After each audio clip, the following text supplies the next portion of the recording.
The Black Widow. Protected by the Black Widow. Good juju. Bad juju. I speak loud on the mic. Knowledge to the people. I speak loud on the mic. Knowledge to the people. I speak loud on the mic. Knowledge to the people. Where the fuck you been? Bomb little niggas again. We buck the trend. It's been a trend. Poor desert. Eagles again. Never say this line again. Never sipping Heineken. Black Panther riding again. Always on my mind to win. I'm where I'm supposed to been. Black Widow protect me. Feds lose again. Nigga, cheat to win. Dope fiend never win. I speak loud on the mic. Knowledge to the people. Protect the youngsters. We poor desert eagles. Never say this line again. Never sipping Heineken is where I win. Black Panther riding again. When naggers break wild, no slack.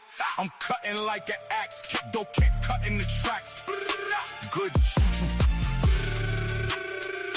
Bad juju. Never been in the game, but stay crewed up. We answer beepers, can't be tracked, computer hacked. Protect the weaker, don't wear tattoos. But if I did, it be the reaper. Never say this line again. Let truth be where we begin. Christians talking reckless, claiming we born in sin. Capping, let us begin. Pseudo killers to the rescue again. Never tripping, we teaching STEM. Forces those tripping. Choose again to the pseudos. It's always grim, we play to win. God killer again. Always time to defend. Bet the trend, King souls to the king. If I can't, chill and be Ken. Malcolm Finch, those niggas for the win. TED Talk, bitch, walk. Fans time enough for them youngins. Space age, Africans. Anthony with the space. And yeah, jump, we smacking them.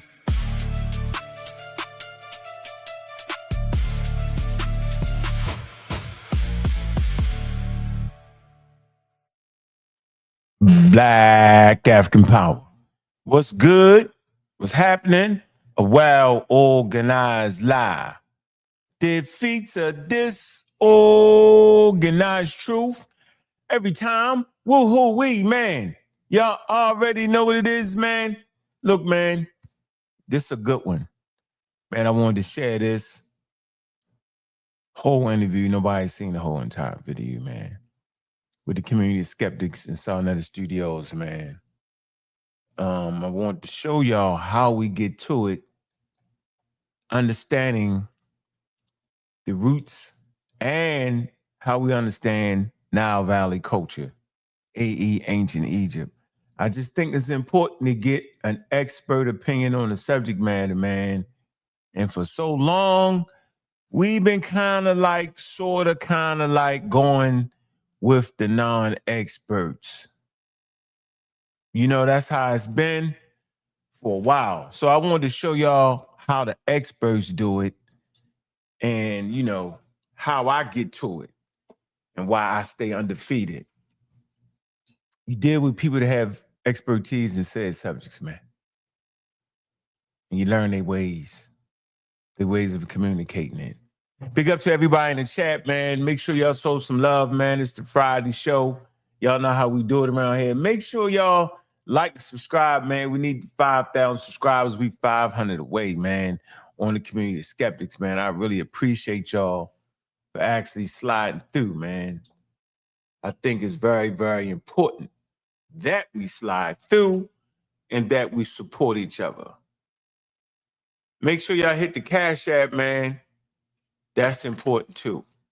Of course it is. I'm gonna drop the link, man. We try to get at least Friday, we want to try at least get 10 Cash Apps. You know what I'm saying? Get it in there, man, where we can some coffee and a sandwich. Also, man, we got another interview coming up. We're going to have Dr. Wilson on the program.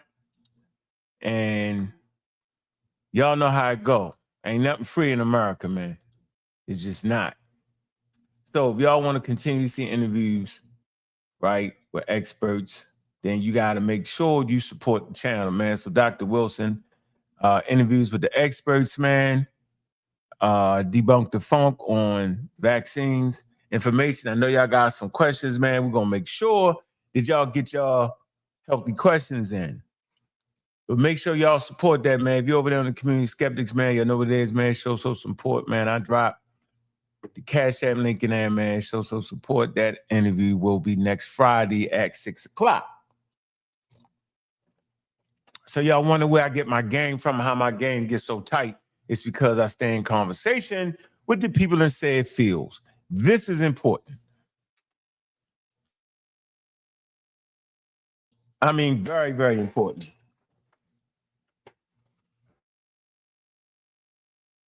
I mean, very, very important. All jokes aside.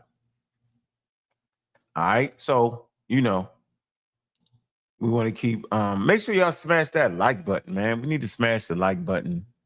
And yeah, man, good morning, everybody, man. Let me let people come in the building in a little bit there. All right. Before we get this thing started, it's going to be a good one. It's a monster show, man. Real technical, no mumble jumble bumble, no bumble jumble jumble, none of that. We not having that. None of that. We going straight for good quality information, man. That's how we like to do it, man. So, you know, there's some more people coming here. It's morning time. I know y'all at work or driving to work or whatever you're doing. If you're in that pseudo killer server, man, show some damn love, man. All right, everybody, I expect the support from the pseudo killer server. Really do. Yep. Let me see. Let me drop that link in there. Let me put it on social media. Get the people in here real quick there. We can get right on with this. Powerful, powerful build. Powerful, powerful build. I hope y'all in the game. Yep. So yeah, man, 24,000 building, man. We got dang enough to get nothing started, man. Make sure y'all the super chats do work. All right. And that like subscribe button works. So make sure y'all do that, man. We had some good conversations yesterday. Gullah came through. He hit him with everything but the damn kitchen sink. Maybe we'll do a breakdown of that of that presentation he did, kind of simplified a little bit. You know what I mean? He hit him with everything. Kitchen sink, the hallway, the chair in the kitchen, the chair in the living room, sofa. Yeah, the patio furniture, the grill on the patio. Then he ran to the dining room, emptied the china closet on him. Yeah, he did all that. He did. He gave it to him 100%. I don't know if they understood it or not, but he gave it to him. All right. So let me see what we looking at on the different channels, man. I know it's morning time. Get the hell up. Let's go. How they say it? They say, get the hell up.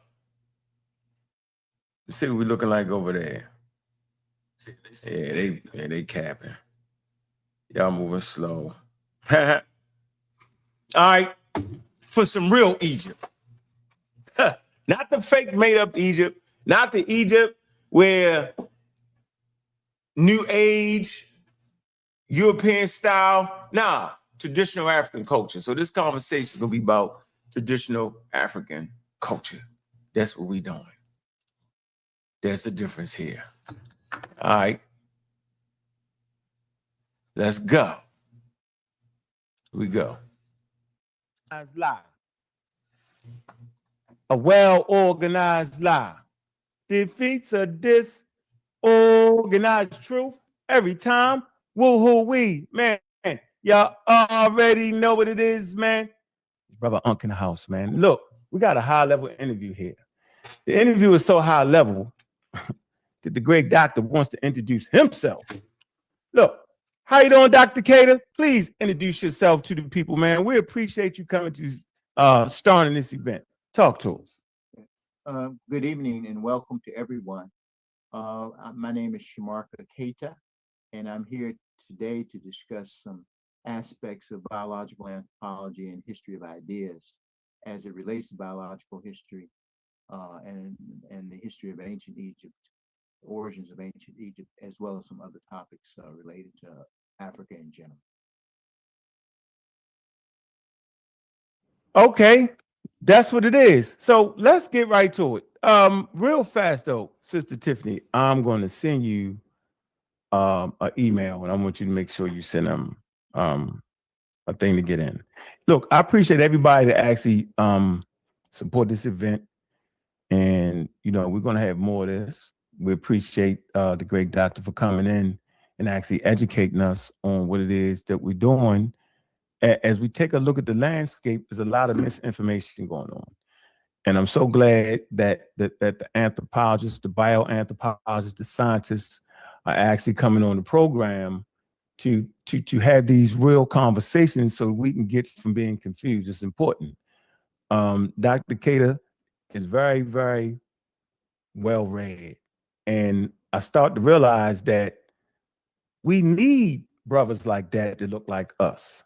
We need them in our community to help us see the world the way we need to see it through the eyes of anthropology, through the things that we claim is some kind of way white people. It might have started off being orientated in that way, but we're talking about right now in 2025. We have our own that's going to bring us this information. So Sister Tiffany, can you bring up the slides, please? We can get right into it. And I know, let me see, hold 1 second. I'm gonna get that together, let me get that straight real quick. And give me a second. I know, yeah, take your time, we good. So Dr. Keita, how was your day? Oh, my day was fine. Thank you for asking. It was cool here where I live in Baltimore County, but it was a good day today, basically. Okay, all right. All right, Baltimore. That's I'm born and raised in Baltimore, Maryland. Yeah, I know. Yeah. Born and raised. So that's we're already there. We've been I've been looking at you for about 17 years. And I tell people how when I first heard you, I didn't actually like what you were saying. I was like, what is he talking about? What do you mean? What does it mean to be African? Like, there's no one way to be African. I said, what is he talking about? Because I had the impression that the African had the big lips and the peppercorn hair, and it was dark skinned, and the Egyptians was jet black and all that. And when you started to break that down, I was like, man, what is he talking about? And it took me, what I had to realize was, it took me some time. You are an acquired taste. There's some prerequisites you have to have, just like nature and science. Nature does not allow you to get to the next step unless you understand the step underneath of it, right? It's built on foundations. And for people to really appreciate the conversations, there's certain steps they have to get to. And I use that as a lesson for me that, man, there's a lot of things I need to know to begin to understand what it really means. What it means to be an African American in this world, to even understand our history. So I'm glad you're here. And these slides we have prepared for you will actually, hopefully, kind of tease out the information so to make it palatable for the community. And I really appreciate you. So it's the interviews with the experts. Okay. And we got the great Dr. Keita. And go ahead, Sister Tiff, you can change the slide. Let's go. So we're going to do with genetics, history, and Egypt. Dr. Keita speaks with Brother Section 1, genetics in ancient Egypt. This is a hot topic in our community. So my first question is, what can DNA really tell us about the origins of the ancient Egyptians? Go ahead, Dr. Keita. Well, the first thing to understand is that the word origins itself can be very problematic If it just means beginnings, it's that's one thing. But if it's supposed to be a beginning that explains something, that's something else. So in terms of population, uh, in terms of the actual people there, what genetics could tell us, if you had all of the data, is that it could tell us something about the earliest layers of population in that area. And if you, and depending on what time period you have DNA from, let's say if you have it from the 30th dynasty, it may tell you something about that time period. Uh, it might be better to think in turn, ask the question, what can biology tell us? So if we look at biology writ large, meaning skeletons as well as molecular biology, you can get, you may get also another kind of information from that. And sometimes these things may not run in sync. And remember that populations have blended and fused uh, across the face of the earth for quite a long time. And in the case of Egypt, though, we have evidence, hard evidence of people being there from a time that goes back before, for the most part, we would say that modern people had left Africa. So if modern people evolved in Africa 180,000 years ago or 200,000 years ago, it depends on who you talk to. And if they only left 70,000 years ago, or started leaving at that time, or 60,000 years, once again, and these confidence intervals, these estimates have a large range of potential variation. Then we see that, for example, in Egypt, we have skeletal remains from 55 to 60,000 years ago. We have some more from 30,000 years ago. That's Nazca Carter, 35,000 years ago. We have things from places like Wadi Kubaniya and Jebel Sahaba in the late Paleolithic around, 17,000, 18,000 years ago. And then we have material from in between, but notably the beginning of the Neolithic and the pre-dynastic. So when you talk about DNA, we don't have a lot of DNA from, in fact, I don't know of any DNA from the earliest periods. But now let's imagine that we did have DNA. The question would be, can we properly ascertain the geographical origin of that DNA? Now, let me give you an example. The limb ratios of Cro-Magnon in Europe indicate a deep tropical origin, relatively speaking. But the DNA that you pull from Cro-Magnon bones is not the same group of haplotypes. Let's talk about lineages that you find in living Africans. But the limb ratios, which were retained, the tropical body tells you, along with other evidence, archaeology, common sense, let us say, tells you that they came from a tropical place. And the fossil record that we have in Africa, along with the other evidence that we have about DNA on living people, it tells us that, or the best conclusion, or is most consistent with there having been an African origin of modern people. And in terms of Egypt specifically, and we'll talk about this later when we talk about the ancient DNA study that I think a lot of people know about. You'd have to have ancient DNA from the earliest periods from all over the country to get a feeling for what came together in the country. Most importantly, though, it is local people there who synthesize, in a broad sense, the culture.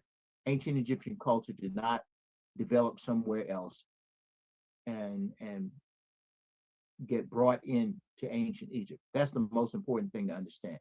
Okay. The Africanity of Egypt is because the Nile Valley is its place of emergence. And various elements that went into that we can speak about later.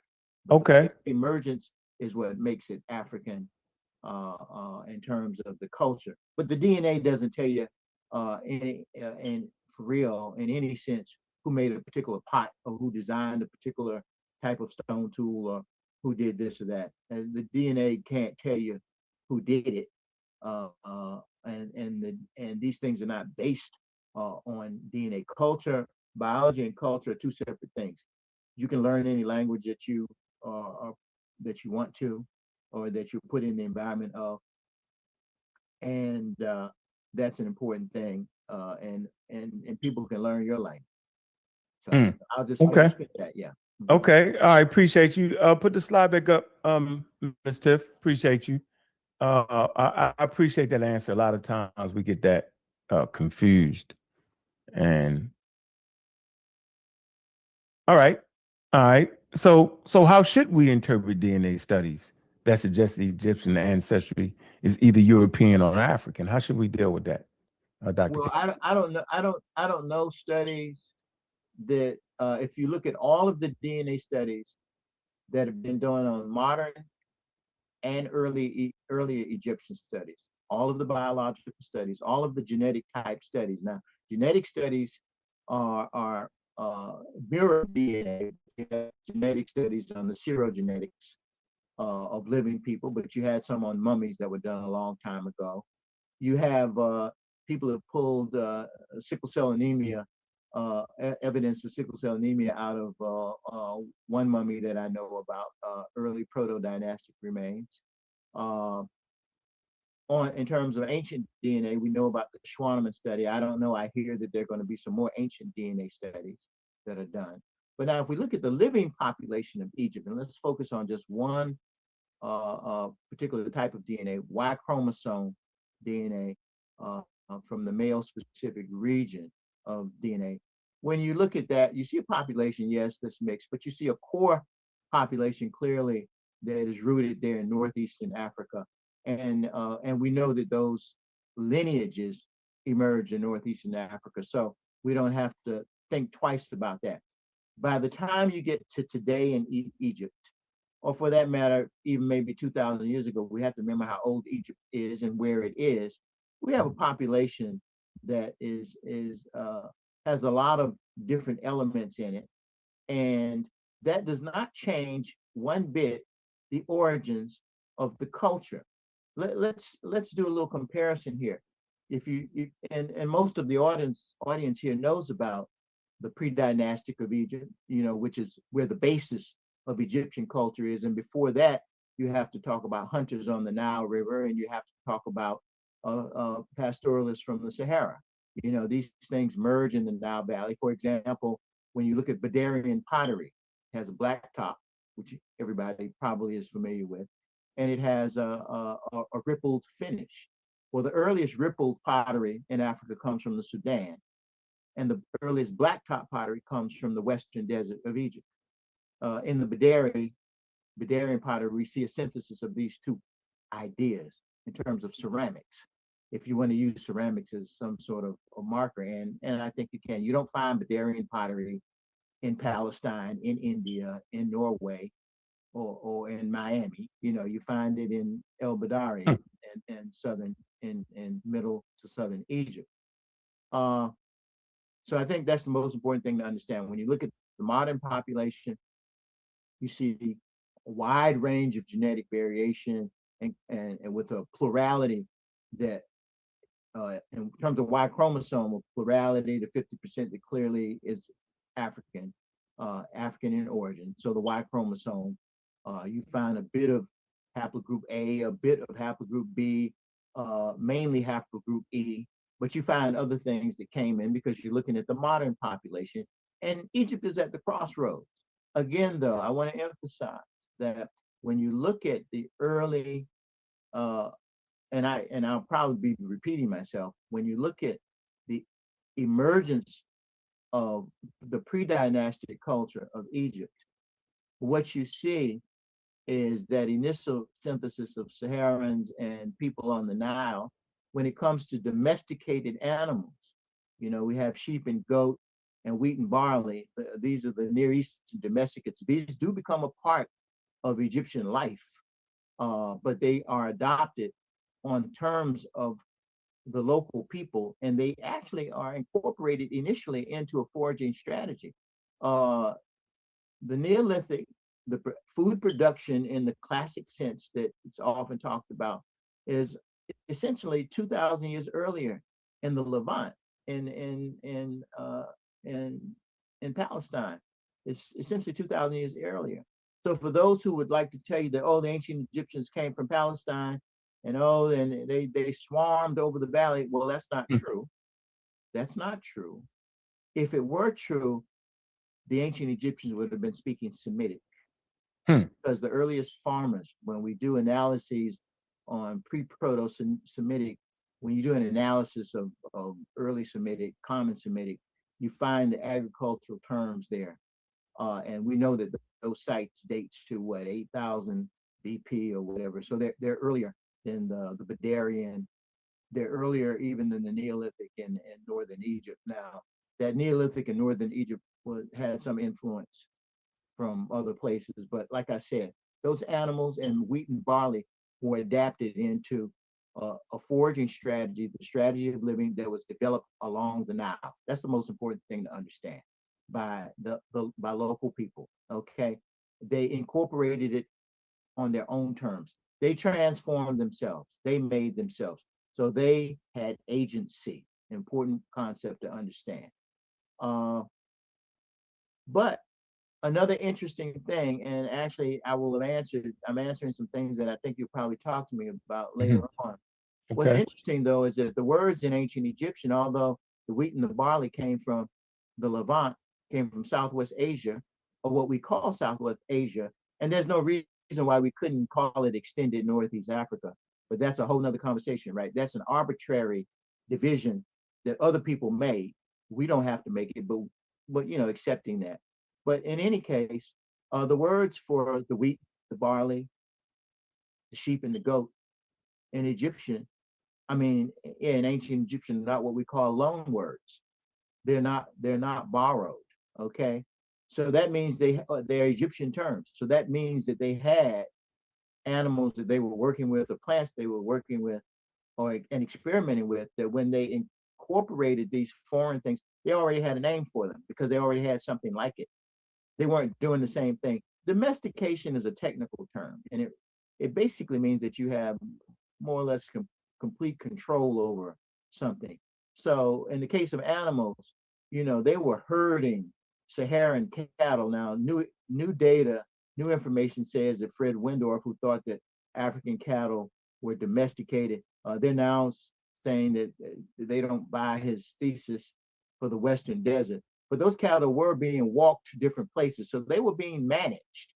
But the distinction between managing something like penning sheep, Barbary sheep, which still are not domesticated today, is that you can manage them, but the difference or the definition of something that's been domesticated is that there's been a change in behavior. They need people, in other words, and that they have changed anatomically. Okay, they've changed anatomically. All right, so let's. Yeah, interesting. We want to get to the next slide, but that piece about how the geography, arbitrary, very interesting changes. And I want to say something too. Sheikh Anta Diop, who we all appreciate for him reclaiming or recreating or reminding people that Egypt is in Africa, although there were Europeans that said this too, even before him. So it's not totally original, but because he did it in a very political time, in a very specific way, reacting to the way the West had sort of disconnected Egypt, it comes across a certain way. But remember that Sheikh Anta Diop himself said, even though he used the term Black to refer to the Egyptian population across all time and space, even he said that they had begun to absorb whites from the Levant. If you look at the book Black Nations and Culture, or the translated version of that and some other essays, African Origin of Civilization, he says very, very explicitly that the Egyptian population was Black, but absorbed some whites who infiltrated during the Amrashan period. Well, if you know your prehistory, not prehistory, but if you know your early Egyptian pre-dynastic history, the Amrashan is now we call it Nakata 1, but it succeeds the Badarian. So very, very, very early on, even Sheikh Anta Diop is saying, I don't even necessarily know that I believe that, but anyway, he wrote that. So for those who are saying, well, Sheikh Anta Diop says one thing, he says this, read it very carefully. He's using a definition of Black or a definition of African that's kind of like the way we use the definition of Black here. There's no question from a cultural point of view that that this is true. That Egypt stays true to itself. Whenever things get in trouble, the original constitution that was formulated in Dynasty 1, the whole value system around Ma'at, they always return to that, the so-called first intermediate period before the 12th dynasty. What happened? 12th dynasty, the kings reassert themselves, and they always come from the south. They always reassert themselves from the south. And then the second intermediate period, the 17th dynasty pharaoh who, or family, they come up from the south. Amhos and his folk, they're from Thebes, they're from the south, and they reassert. So it's almost like the South was a repository of the culture. Now, people don't write about it that way, and some people might take, say that's a simple way to say it, but it's still accurate based on the historical data. What that means, I'm not prepared to say, but you could imagine that the North was always in contact and was a little bit different than Middle Egypt and the South. And even during the proto-dynastic period, during the period we would call Dynasty 0 or Nakata 3, there were stations or trading stations, what have you, by the Egyptians in Canaan, in the Levant, in Southwest Asia, what we call the Near East. And anytime you have trading stations, the basis of trade and so forth, you created a basis for social relations. So no, one should not be surprised if the population takes on, assimilates other people, again, based on its own cultural mores, its own cultural values. I can stand that in contrast to ancient Carthage. Now, we like to talk about Hannibal. Hannibal, fought the Romans, and we see him as a great African leader. And, we've seen the gladiator movies, and, they a mixed population along the coast of Northern Africa. That's accurate, meaning a population with varying phenotypes, skin colors, and what have you. But let's think about Carthage. Carthage started off as what? What did it start off at? A trading station. Now, I may have made a mistake. I published an article on this where I call it a settler colony. That's crude political language and harsh, but it was probably that, or at least a trading station. That's how it started off, if we accept the high date in the 9th century or the 7th century for founding of Carthage. But what was it by the time you get down to 200 AD, 200 BC or 300 BC, and they're fighting or talking to the Romans, and much later on, are they still a Phoenician settler colony?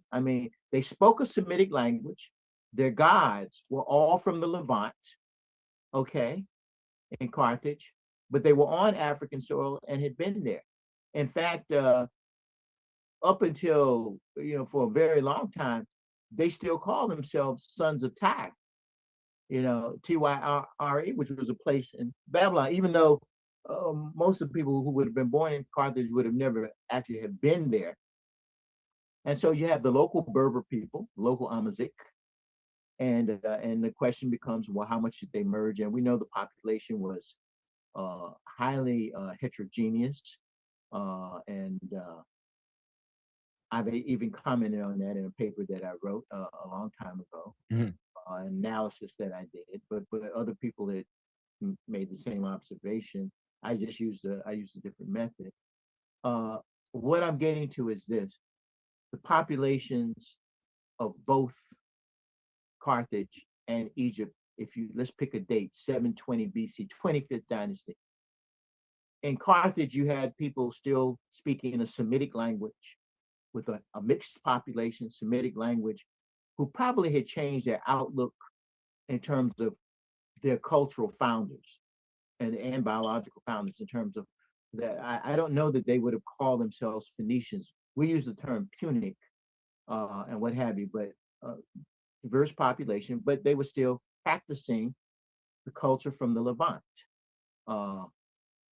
In ancient Egypt, same date, they were still practicing the culture, population, which was heterogeneous, for the most part African, but now we have Kushite rulers in Egypt. And what are they doing? Practicing their most ancient culture that's local a heterogeneous population, even with foreigners coming from outside of the Nile Valley and even outside of Africa, Syrians and what have you. They're still practicing the culture that grew up on the Nile, and whatever other changes were wrought by whomever got on the throne, they were still to their core Egyptian, perhaps until the Greco-Roman period. In Carthage, what was going on? They were practicing that religion and had those gods that had come from the Levant. But they were in Africa. So it gets to be very interesting about how you define things. So, Correct. So we see Hannibal as a great hero. We call him that. I mean, we always have done that. I don't know how Hannibal looked. I do know that that population was highly variable. I don't know how Hannibal himself looked, but I know that Berber nationalists today, the Amazigh people, who regard themselves as the indigenous people of the region, who speak Berber as opposed to Arabic, for them, Hannibal is not a hero because he fought with local Berber rulers and people like Massinissa. Massinissa, even though some people have said this, I don't think it's been found in text, but his actions would say that he could have said, Massinissa would have said Africa for the Africans. Okay, but anyway, I don't know that he said that. I've made the mistake and not editing something that I wrote where I basically put those words in his mouth when I meant to say that by his actions he could have said that. Okay, but we have to always be honest in when we're doing our academic work and so forth. So and hold on, but I appreciate that, and therein lies the problem that a part of being a bioanthropologist, part of being in academia, and part of being a scientist is the level of honesty, and I appreciate that. So let's move on to the next slide. We're going to deal with that Suleiman study. You kind of touched on it a little bit. I know there were some statements made, some apodictic statements that actually the article say don't make apodictic statements on who the Egyptians are based off the paper, but a lot of people in the community did it. So why does studies based on late period DNA, like the 2017 Suleiman study, give a misleading picture of early Egyptian history? Okay, now you've answered your question because it's a late period and it's from the north and it's from places, as I published in a paper, and it's also in a book too. It's from a place known to have been trafficked by people from the Near East and then later on Greco-Romans. Okay, in fact, I think this area is near reliquary with papyri that have Greek writing and stuff. I'm not sure. That's the latest period. Now, they did sample across a wide time period also too. So they don't really have a population in the classic sense of something fairly tightly constricted. They have, there's an assumption there. And then they use a Bayesian sky plot method to predict back into time.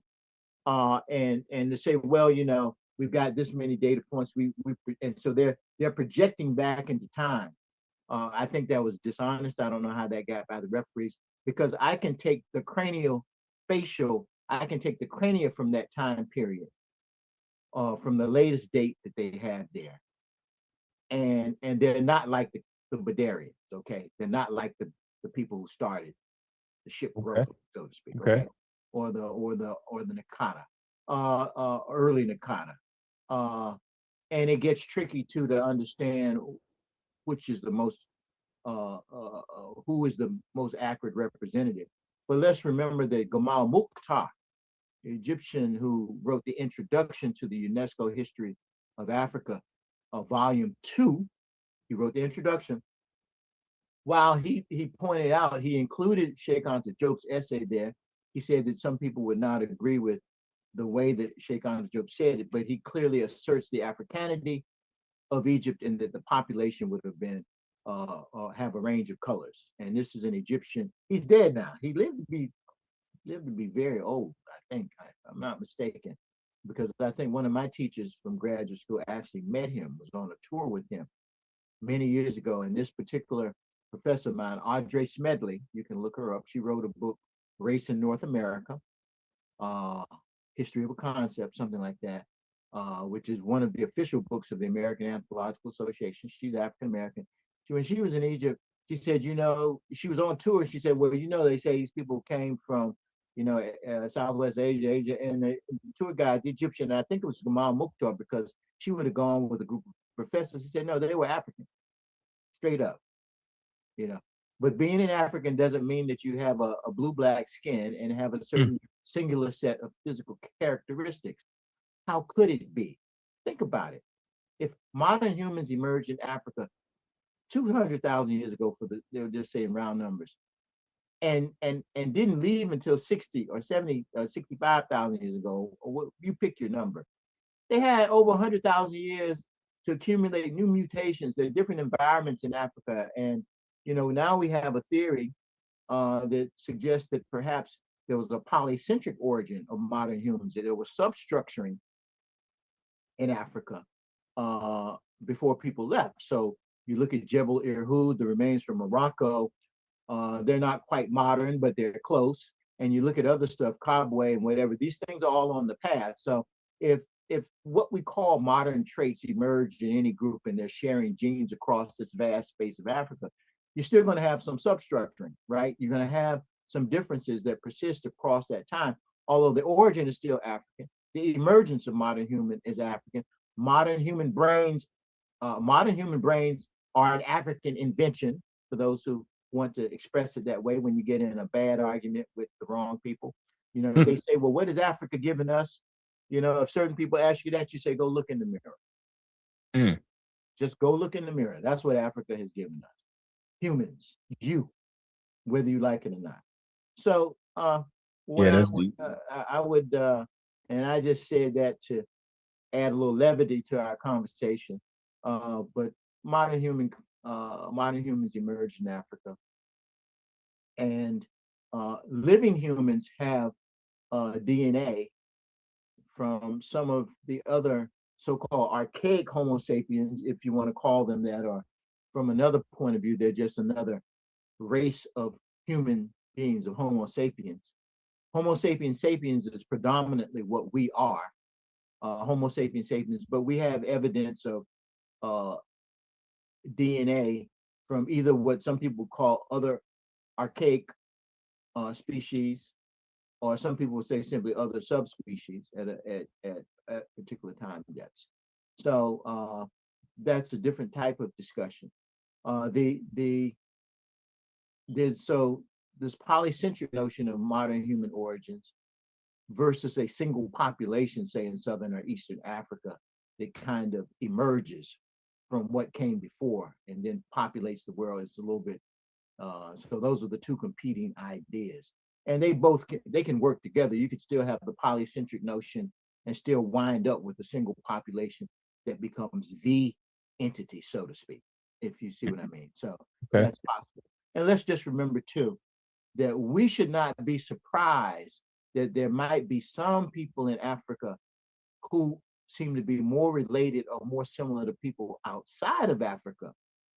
I mean, not including any migrations from the Islamic period, from the Phoenicians, from anybody, not anybody coming back at all. We should be able to understand that modern people who left Africa would have left from a particular place. They didn't all get together from all corners of Africa. So there would have been some differences.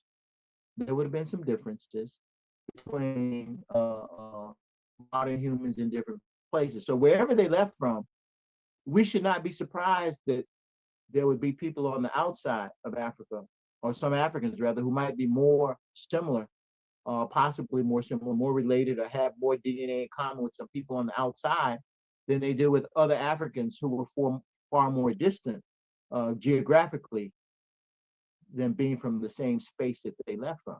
So you know what? That's one of those points. That's one of those points. Go ahead. And once you think about that, you have to think about that now. I'm going to use another type of. All right, go ahead, because that's the serious point. Let me just use another kind of example. If Black folks from Ohaski, North Carolina, where people have a lot of European ancestry, but they're Black, they call themselves Black at least on most days. If they left and went to a desert, to an island someplace, and they would call themselves African American, that would not be a representative sample of all of the people that call themselves African American. You understand what I'm saying? I got that. Okay, so let us remember that the modern humans who left were certainly core modern humans, and certainly had all of that core stuff that makes you modern human in them. But at the level of certain types of DNA, they may have been different. Now, I mean, or rather, they wouldn't have been the same as people in other places.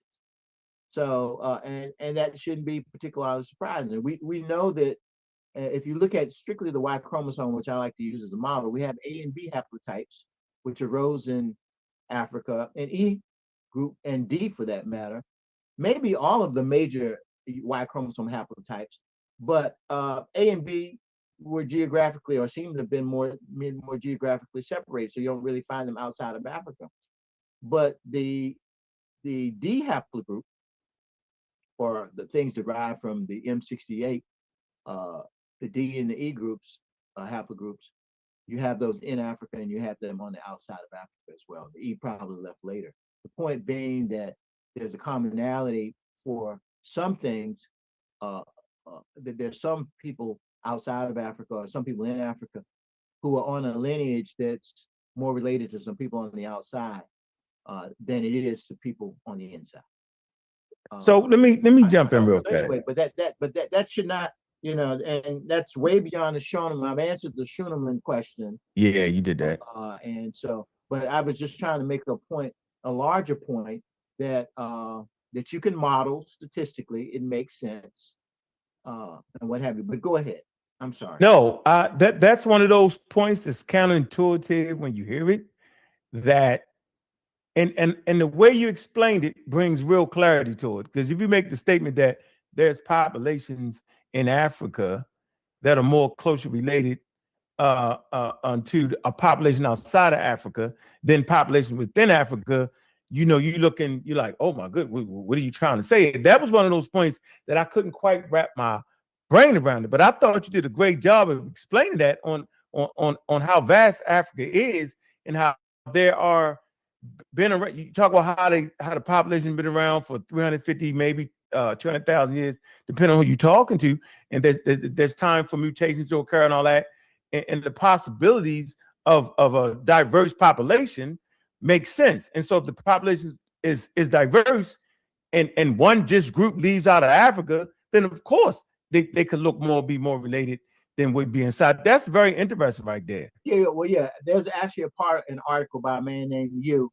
a group, Yu and his colleagues, Yu, and it's got a title something like greater diversity between Africans than between some Africans and non-Africans.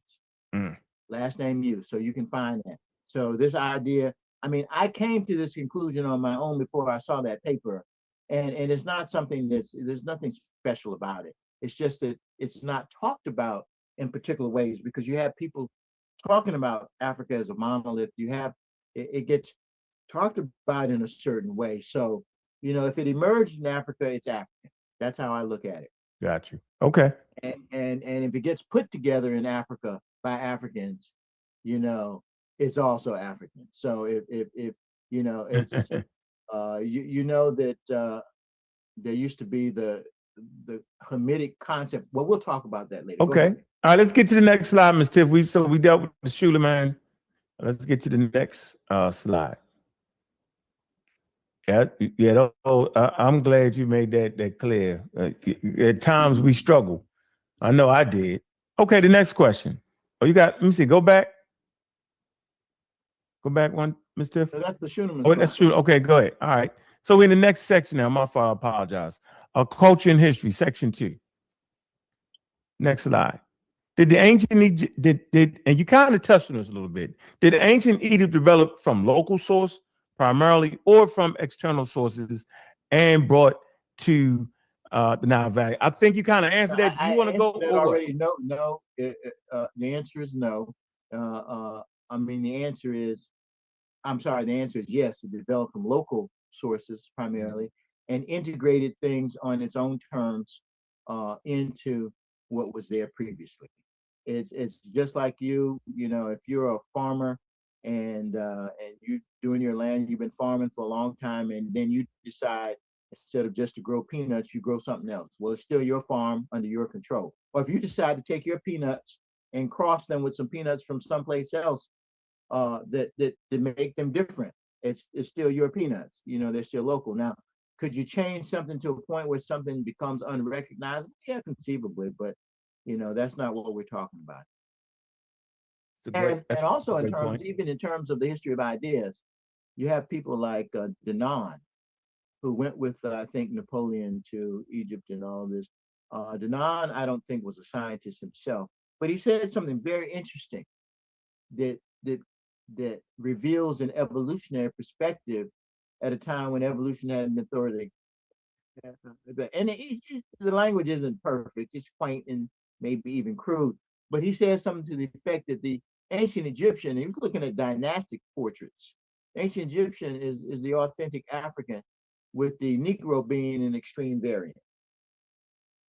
So he's reversed the polarity, so to speak, in terms of his definitions, his defining. And that's just an interesting idea to think about. Very interesting. Okay. Steph, go ahead. Next slide, please.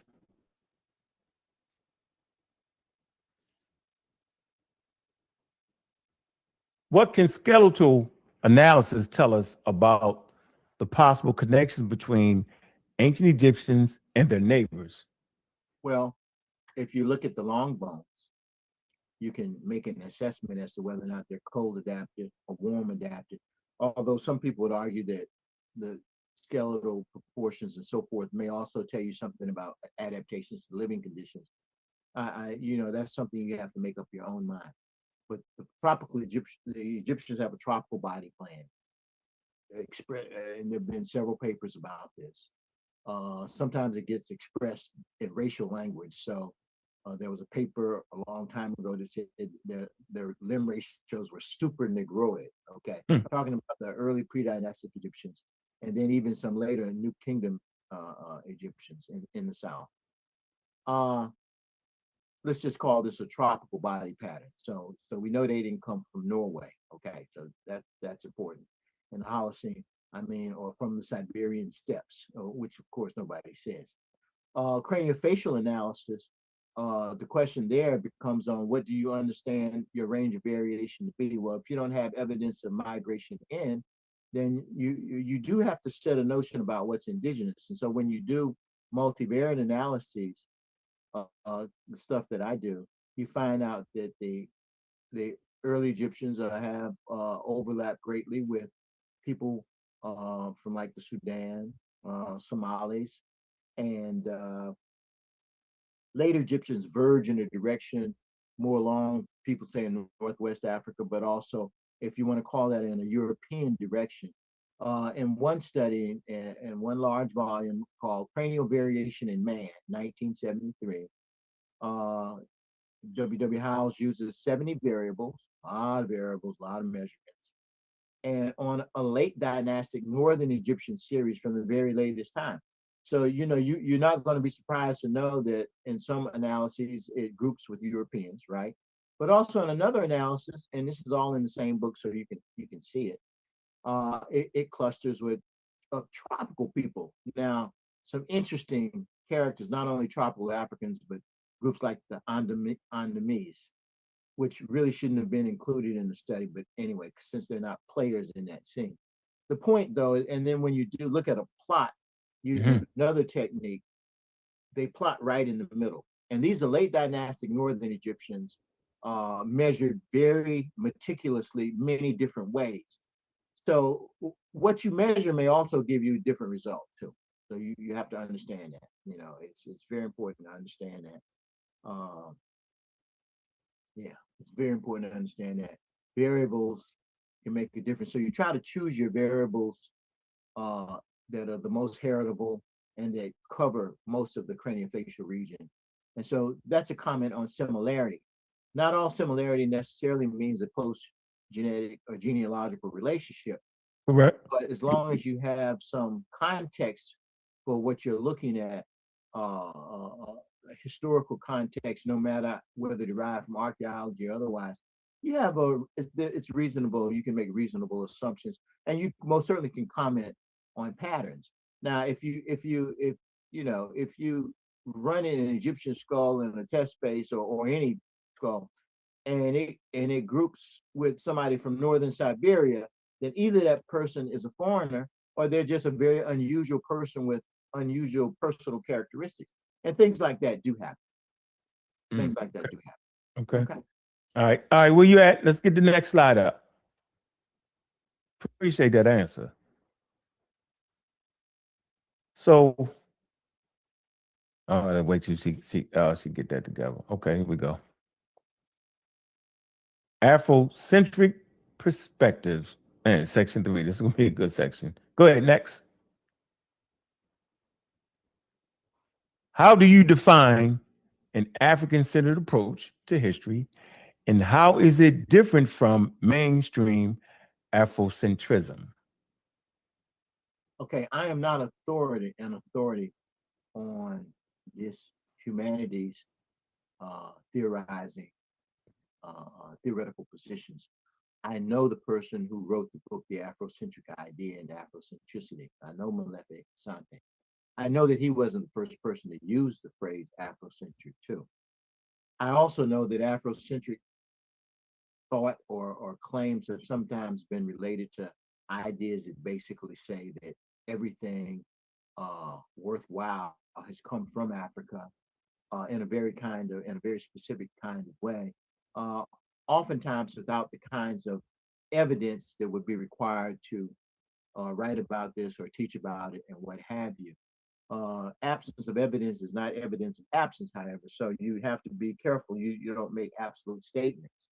Now, African-centered, so I would say Afrocentricity in the way that Molefe Asante wanted it to be is something that focused on African culture. I mean, sort of from a disciplinary point of view, focused on African culture, values, myths, things of the African world as its subject matter. That's how some people might see it. But clearly the term Afrocentric gets applied to other things. For example, I'll never forget somebody created a Bart Simpson, a black Bart Simpson, a brown Bart Simpson. So, we got Afrocentric Bart Simpson now, just because he was brown. Okay. Now, African-centered might be said to be just an approach that privileges, but Afrocentricity does this too. That that privileges or desires to look at things from an African perspective or an Afro-American perspective, as opposed to being written from another cultural perspective. So that would be a part of Afrocentricity too. So what can I give you as an example? Many of the listeners, audience here will be familiar with the Afro-American historian John Hope Franklin, or other writers, Nell Painter. We've got all kinds of Black American writers now. Isabel Wilkerson. I mean, I'm just saying, Arnold Taylor from 3 generations ago, Du Bois, who wrote Black Reconstruction. Okay, all right. Now, this is a little tricky because, and then, all right, so John Hope Franklin, I want to juxtapose John Hope Franklin against Vincent Harding. Vincent Harding wrote a book called There Is a River. There Is a River. John Hope Franklin wrote From Slavery to Freedom. From Slavery to Freedom was written in a classic academic style, dispassionate, and so we're going to talk about style here. Not that he didn't have his own commitments. I mean, John Hope Franklin's folks were from Oklahoma, so I think his grandfather got burned out in the massacre in 1921, as I recall. And he was a lawyer in Tulsa, I think, at that time or something. Now, Vincent Harding's book, There's the River, though, is written from the point of view, for lack of a better word, of the enslaved person, of the oppressed person. So imagine that you and I, okay, so let's imagine that you're telling a story sort of from the outside, from an Okay. outsider's view, even if you're from the inside, but you Okay. choose to tell it, in a particular way that makes it sound like you're doing it dispassionately or whatever. You choose that. But then you've got somebody else, your twin brother, who chooses to tell the story as he experiences it, as he sees it. Now you're telling the same story. And we're not talking about telling lies here. We're just talking about perspective. We are talking about perspective. In Vincent Harding's book, There is a River, which I try to read once a year and I recommend it. There are plenty of used copies out there. He's dead now, so it hasn't been redone or updated, or not updated, that's the wrong word. It hasn't been revised or anything, as far as I know. The river that he's talking about is the river of Afro-American life, and it's very specifically Afro-American life. And I think he makes references to things that you may not read in other history books about Afro-Americans. For example, some of the people didn't make it here, not because they jumped off the boat and drowned or died on the boat, but because they blew the boats up. They refused to be enslaved. I didn't know that until I read Vincent Harding's book. Okay.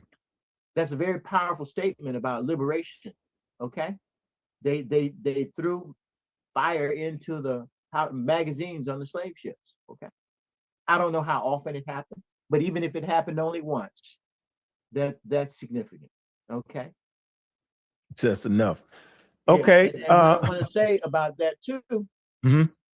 I'm gonna make a pitch, and Ankh, you should tell the book company that we made a pitch on this book and that they owe you something. Okay.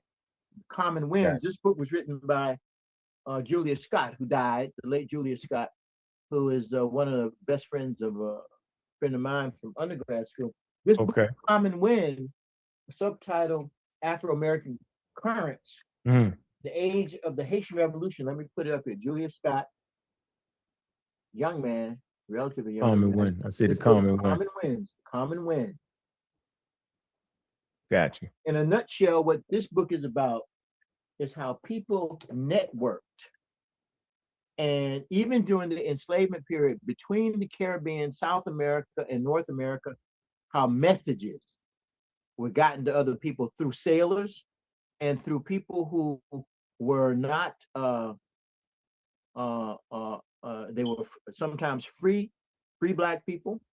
And just imagine a situation where you have a certain number of people who either buy their freedom or free, and they're carrying newspapers or they're spreading rumors that they hear or information. Because the English planters in Jamaica, the whites who lived in the Caribbean, let's not forget that there were white owned plantations there in South America.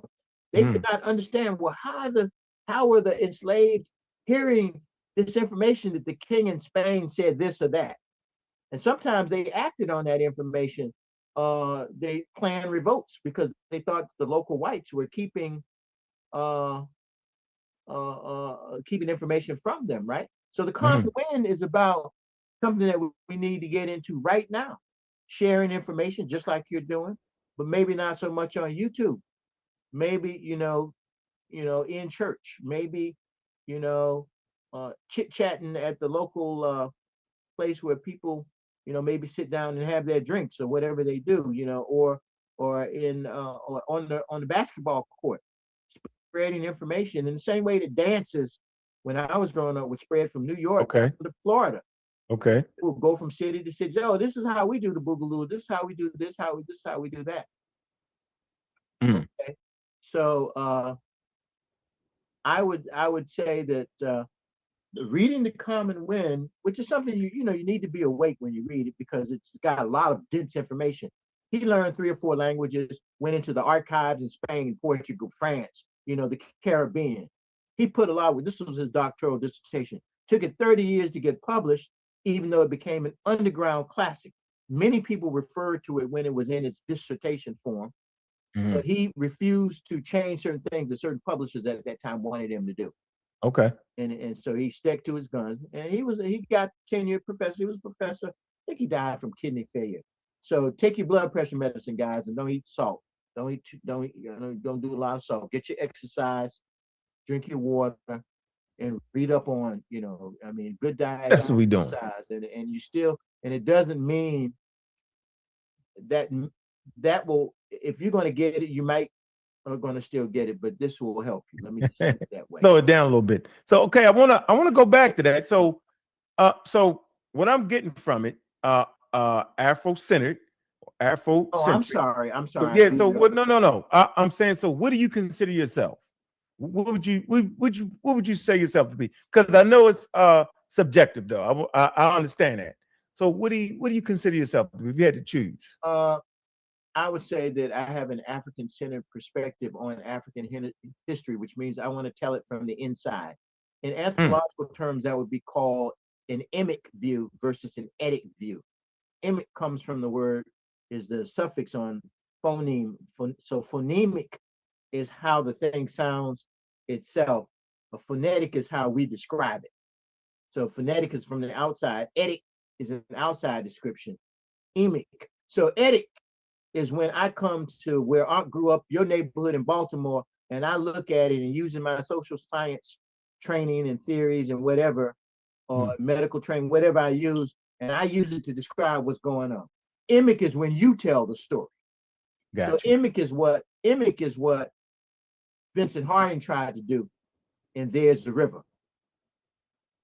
John Hope Franklin's book, even though he's African American and has his commitments, don't get me wrong, John Hope was a great man, but it's written in such a way that many academics could have written it the way that he wrote it. Gotcha. You see what I'm saying? I got you. Yeah.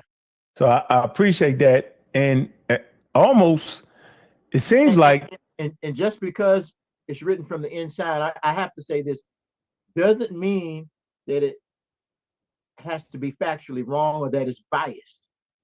Now, some cases it will be if it's your point of view. And sometimes, that's why lawyers will let people tell their stories in the narrative, because asking the standard questions just won't get at the feeling and the depth of the circumstance. Okay? It just won't get there. Okay? So you can describe something objectively. Okay? I can describe this cranium here objectively in certain ways. It cannot describe itself. Okay. It cannot describe itself. So this is not a situation where that emic-etic distinction works. That works at the level of societies and people. You can try to tell, though, an emic story. You look at Chris Arrett's most recent book. He's not able to lecture on his book anymore, but this is sort of a broad general early history. Yeah. Broad general. It's a broad general. It's kind of a history of. All right, we're gonna stop right there, man. Take a little break, man. See that book he pulled up? I remember Jabari lied to y'all and claimed that he talked to Christopher Eric, man. You heard that man just say right there, yo, he's unable to lecture on that book because that man had a stroke a couple years ago, yo. He's now dead, but wonder where in the world. See, y'all don't know that little small in-between stuff. But anyway, man, hit the Cash App, man. This is one of those conversations, man, where experts weighed in on the subject matter, man. All right? It's important to understand how experts see it. If you just stuck on, it's got to look like me, well, he looks like everybody. He look like y'all. Hear what this man is saying. Very, very important, man. I just felt like I wanted to give the crowd, particularly on the other side, an opportunity to see how an expert talks about Egypt. And I'm talking about a real expert. I'm not talking about a person just talking or acting like it. All right? Just want to show you that. All right? Bet. Hey, Lab 500, knock it off. You got to knock it off sometime. You're always on the hate train for no reason. Show some love, man. I'm going to drop the Cash App, man. Show some love, man. That's how we do it around here. We support. I see Tiffany and them in the chat. Big up to you. Omar, I see you. Appreciate you. Appreciate you. All the pseudo killers in the chat, man. I appreciate y'all, man. Also, man, you want your questions asked, man, go ahead and hit the super chats, man. All right, let me read the super chats, man. We got Omar Reed, man. Appreciate 200 jewels, man.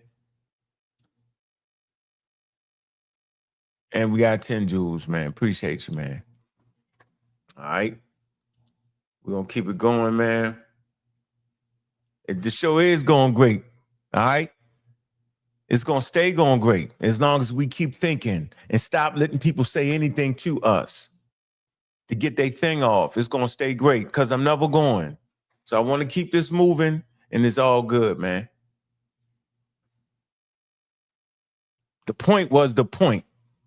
Now, I brought it up because I felt like bringing it up, and that was a tool that the brother tried to use against me when I knew it was a cat. So I just wanted to show y'all how it was a cat. I just found the moment to do it. Now, y'all got to stop playing. So let me move this forward.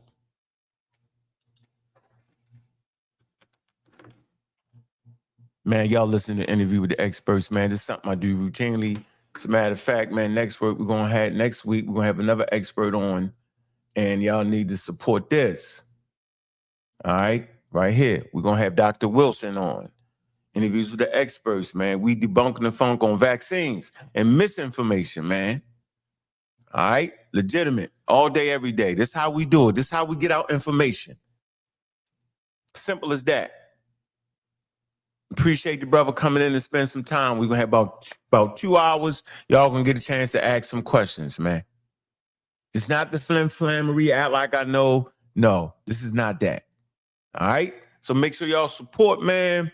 Ain't nothing free around here, man. So show some love, man. And let's stay studious, yo. Yeah, come on, proper perspective, man. I don't feel like going into all that, bro. One thing you do know about me, I don't sit up here and make up stuff, bro.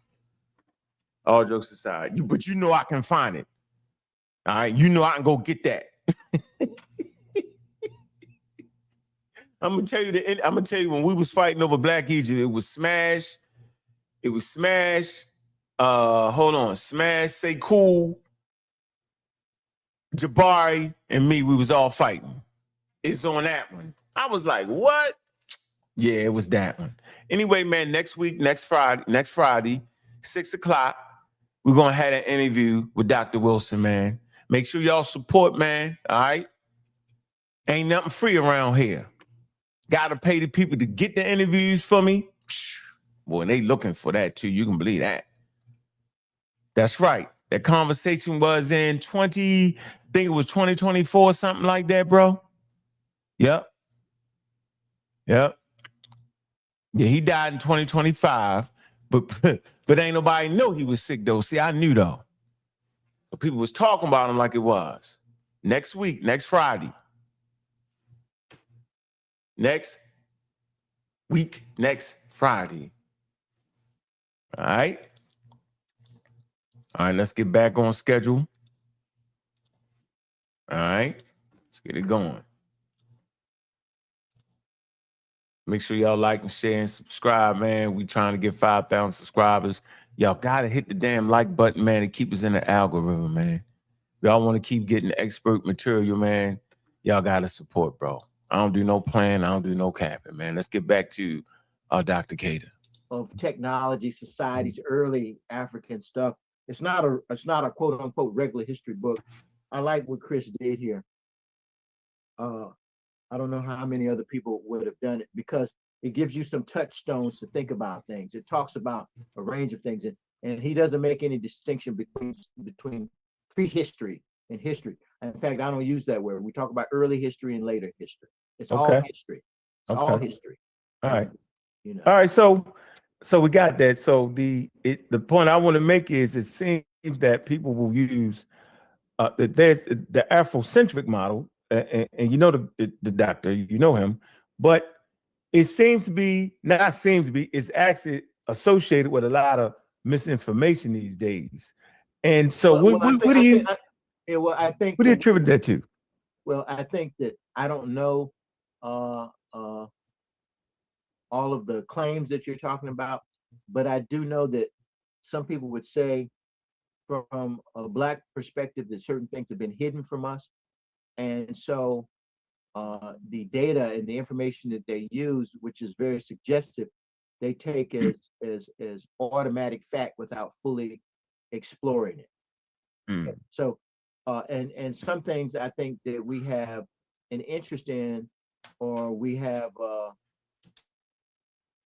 we think that things have been hidden from us in such a way that we have to describe them and claim them once we find out that we might have a connection at any level. So that's how I would, I mean, that's Right. how I would tend to think about that. Okay. So for example, was Hannibal black? I You mean, know, I don't know. I wouldn't know what he looked like. But I don't know what that means.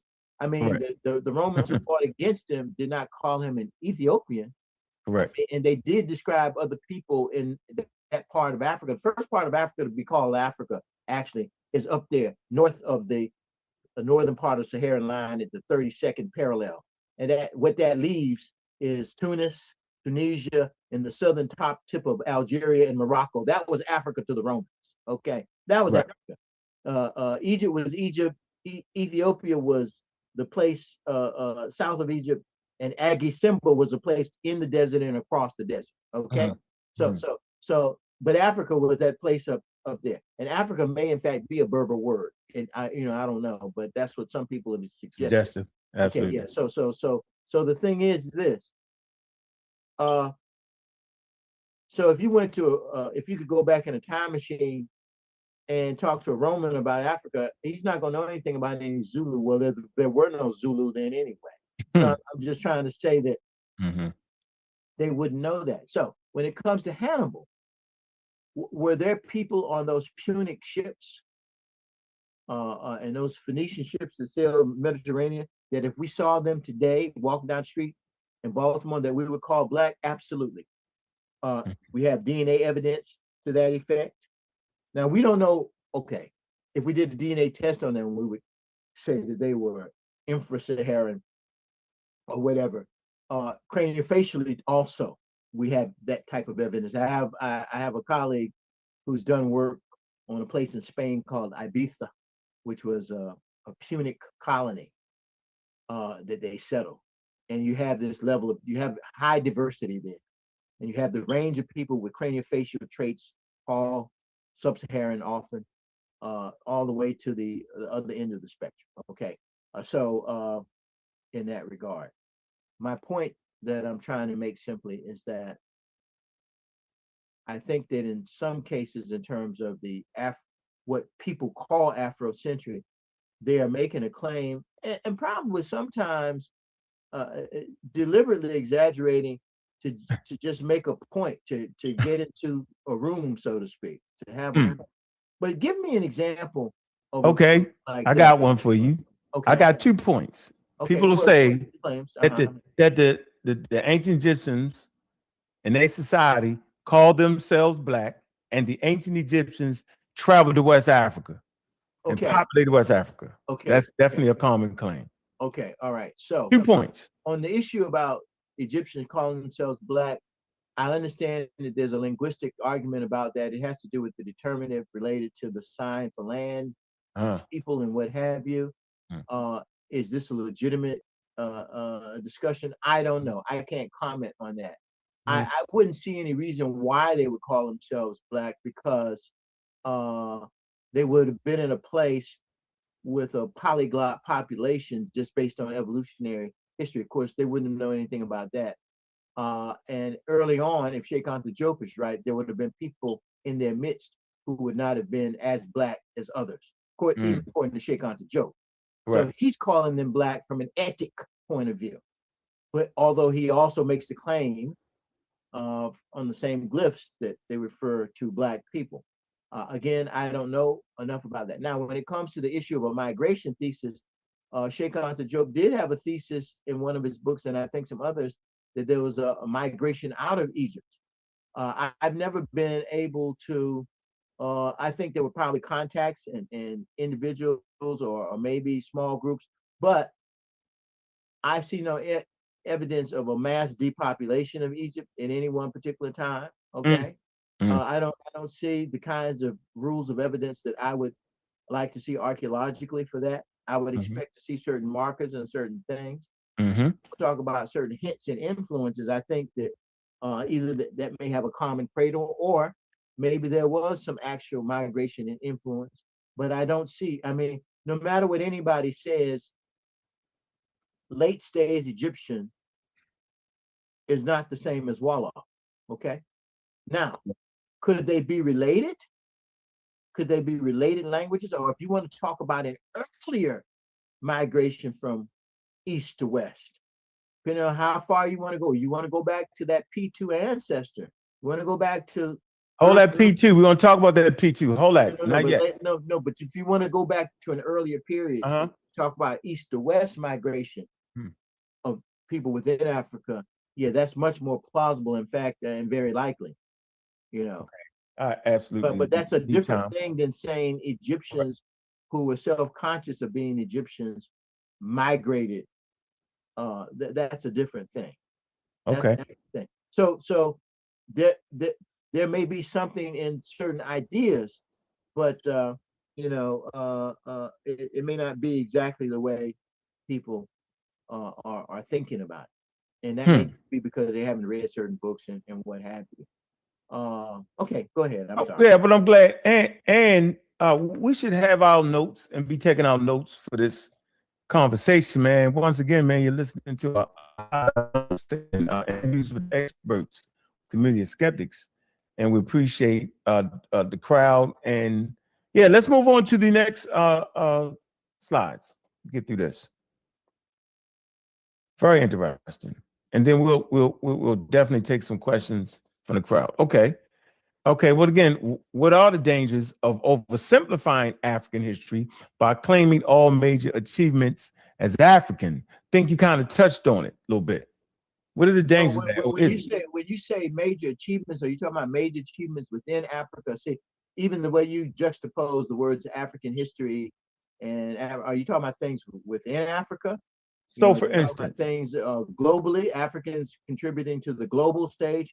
Which one are you talking about? We talking about people will literally say, "Car." Africans invented the car.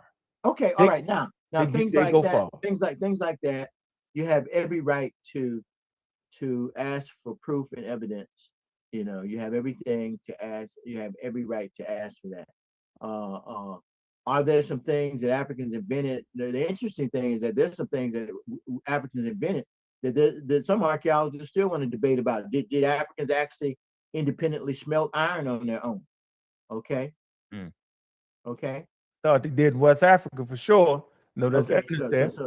But what I'm trying to say is that there are issues from within African history that for a long time, if you remember the Hamitic hypothesis, Seligman basically said that the civilizations of Africa, any meaningful culture in Africa, they come from the outside.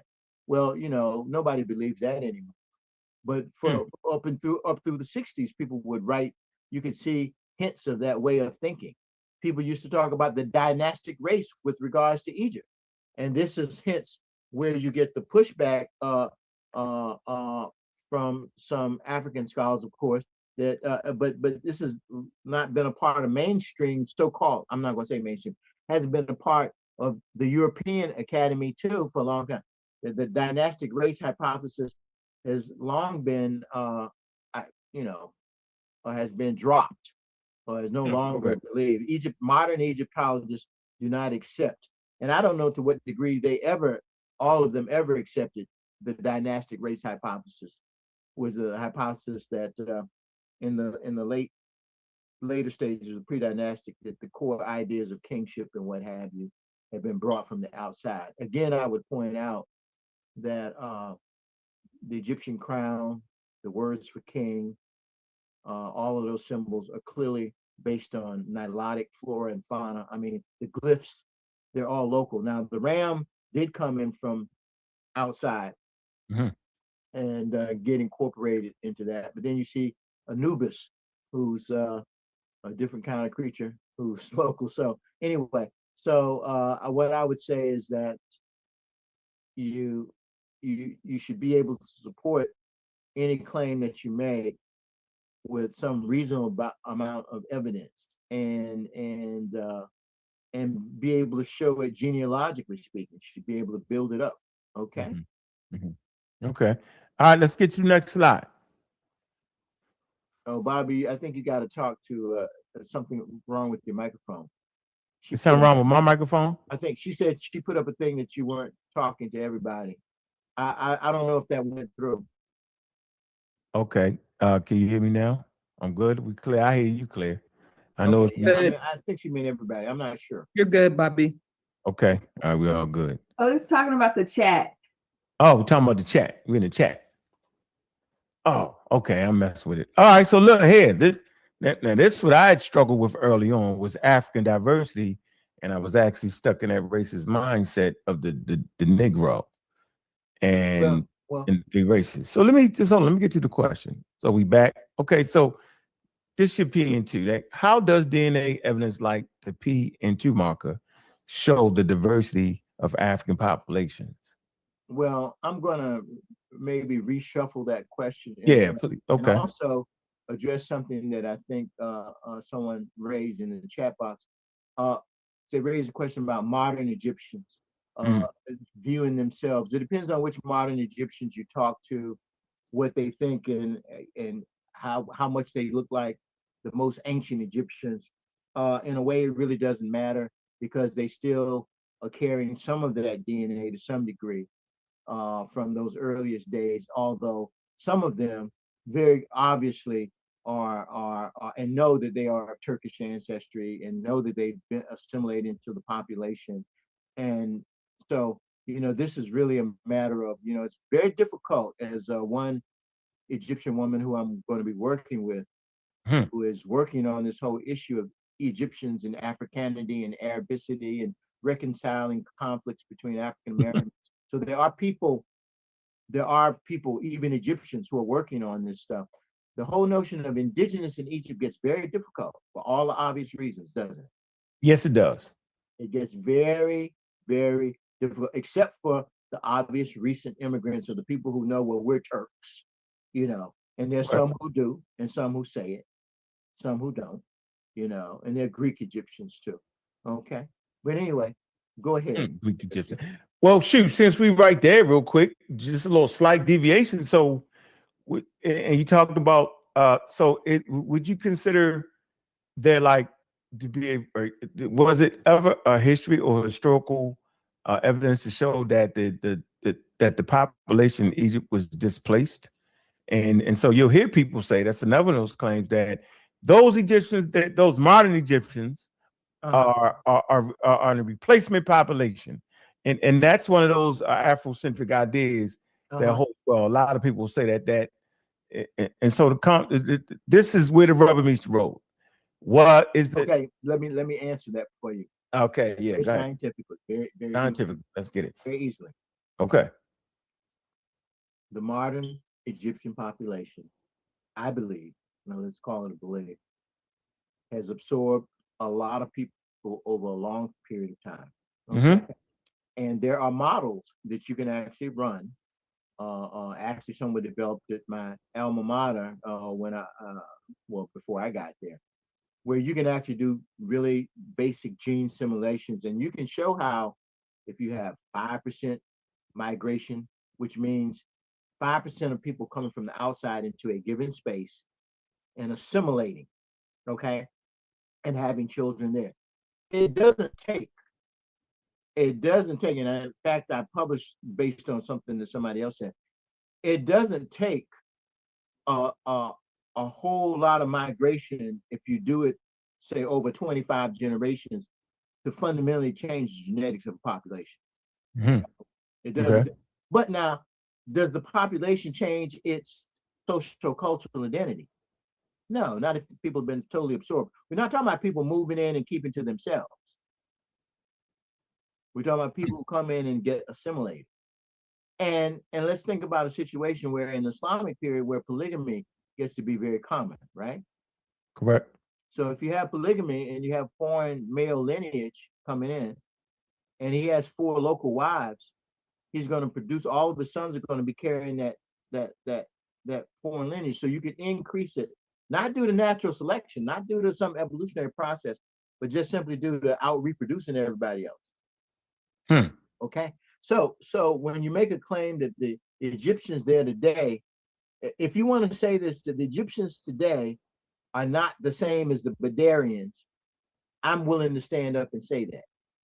Okay. Me too. That's an easy statement to make. But it doesn't mean that the Egyptians of today, when I say not the same, doesn't mean that they're not related to the Badarians. Any more than an Afro-American who can pass for white doesn't mean that he's not related to some Africans. It just means he has less African ancestry. So it really depends on how you want to pin your perspective. How you want to fight that fight? Well, it's not a fight. It's not a fight. It's not a fight. I mean, in my it's a fight. Well, okay, all right. Well, yeah. No, I don't believe emphatically. I'll tell you what they say emphatically that the populations in the Nile Valley now is wouldn't be part of those ancient Egyptians or not those people at all. That those Egyptians have went to Kenya, South Africa, and that's what they take their totems with you. I've heard all of it. Okay. Now let me ask a question about this. Ask that question. Go ahead. You have to ask a question. If anybody says that in that way, you have to ask them, well, why aren't they speaking Egyptian? Where they at? Where they went to? Yeah, why aren't they speaking Egyptian? Now, which raises another question too about linguistics, right? Right. So it raises a question about, is it possible that ancient Egyptian and other African languages not deemed to be a part of the family that traditionally or by most academics is not part of the same family, but could they be? Yeah, that's possible. I mean, could there be a Paleo-African family? I think Professor Obanga postulates that. He says, yeah, they could be related. Even Greenberg, did you know that? Even Greenberg said there's possibility of what he calls Afro-Asiatic, and Niger Congo could be related. Did you know that he said that? Yes, I've actually heard that. Actually heard that. Greenberg said that. A lot of people interested in the subject don't think that he said that or don't know that he said that. However, nobody actually took up the actual study to systematically look at that from my point of view. Okay. Although we have some writers, some people working on these topics who feel that they have uncovered relationships with, say, ancient Egyptian and Bantu and whatever. I cheer this work on because I think that they may uncover something, but we may need new language. We may need to think about it. I mean, it's like this. Do you think about populations and evolution simply as things splitting over time? What about if things split, come back together, resplit, and then remix? I mean, in other words, what about sort of more of a spider web than a simple tree that's dividing and dividing? You see what I'm saying? So there may be ways to think about linguistics. The two young sisters, Nikaya and Calcea, correct, Jackson and Johnson, who found the trigonometric proof for the Pythagorean theorem, and this was said to be impossible. Two young Black girls working 3-4 hours a night, teenagers. They found a proof that was not circular. It was said that this could not be done, and they did it. The fact that they did that should be a lesson to each and every one of us. That we look at the people amongst us who are creative, who are thinking about doing things different ways. We should cheer them on. It doesn't mean that they're going to necessarily be right. It doesn't necessarily mean, but we can cheer them if they've got good information and they're working solidly. Those two girls were working solidly using certain mathematical techniques, but they used them in a way that they had not been used. So that makes them geniuses, as far as I'm concerned. Yeah, they absolutely are. But you said some key things, and I don't want to brush over this point here. Are you basically saying that those that try to make those relationships with Bantu, that they're basically speculating, and you're cheering that on, right? Because no, possibility. No. You're making a value judgment. I'm not doing that. I'm saying that. What do you think? Yeah, I'm saying they speculate.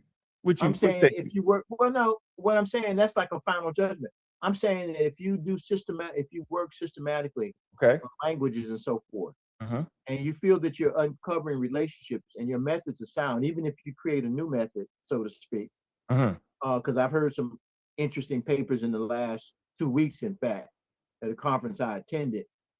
Then the question becomes, if people are trained and they're working in a particular way and they're finding things that they feel are correspondences or they certain types of data, the question becomes is whether or not what they're doing fits into the standard paradigm or the standard may not be the point. It may be that what they're doing is going to break that, but that they're still thinking in terms of classification in a narrow sense and how they're going to do this.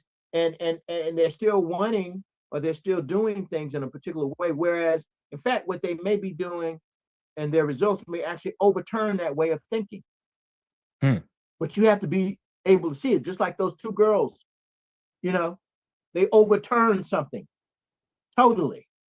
Hold on. And I'm willing, and what I'm saying is that I'm not going to tell anybody that the work that they're working on, if their work is solid, if they feel that they're seeing things, it may take them a long time to get an audience, but they are likely, they may be finding things, finding things that speak either to a deeper time level or that have picked up something in a very narrow way.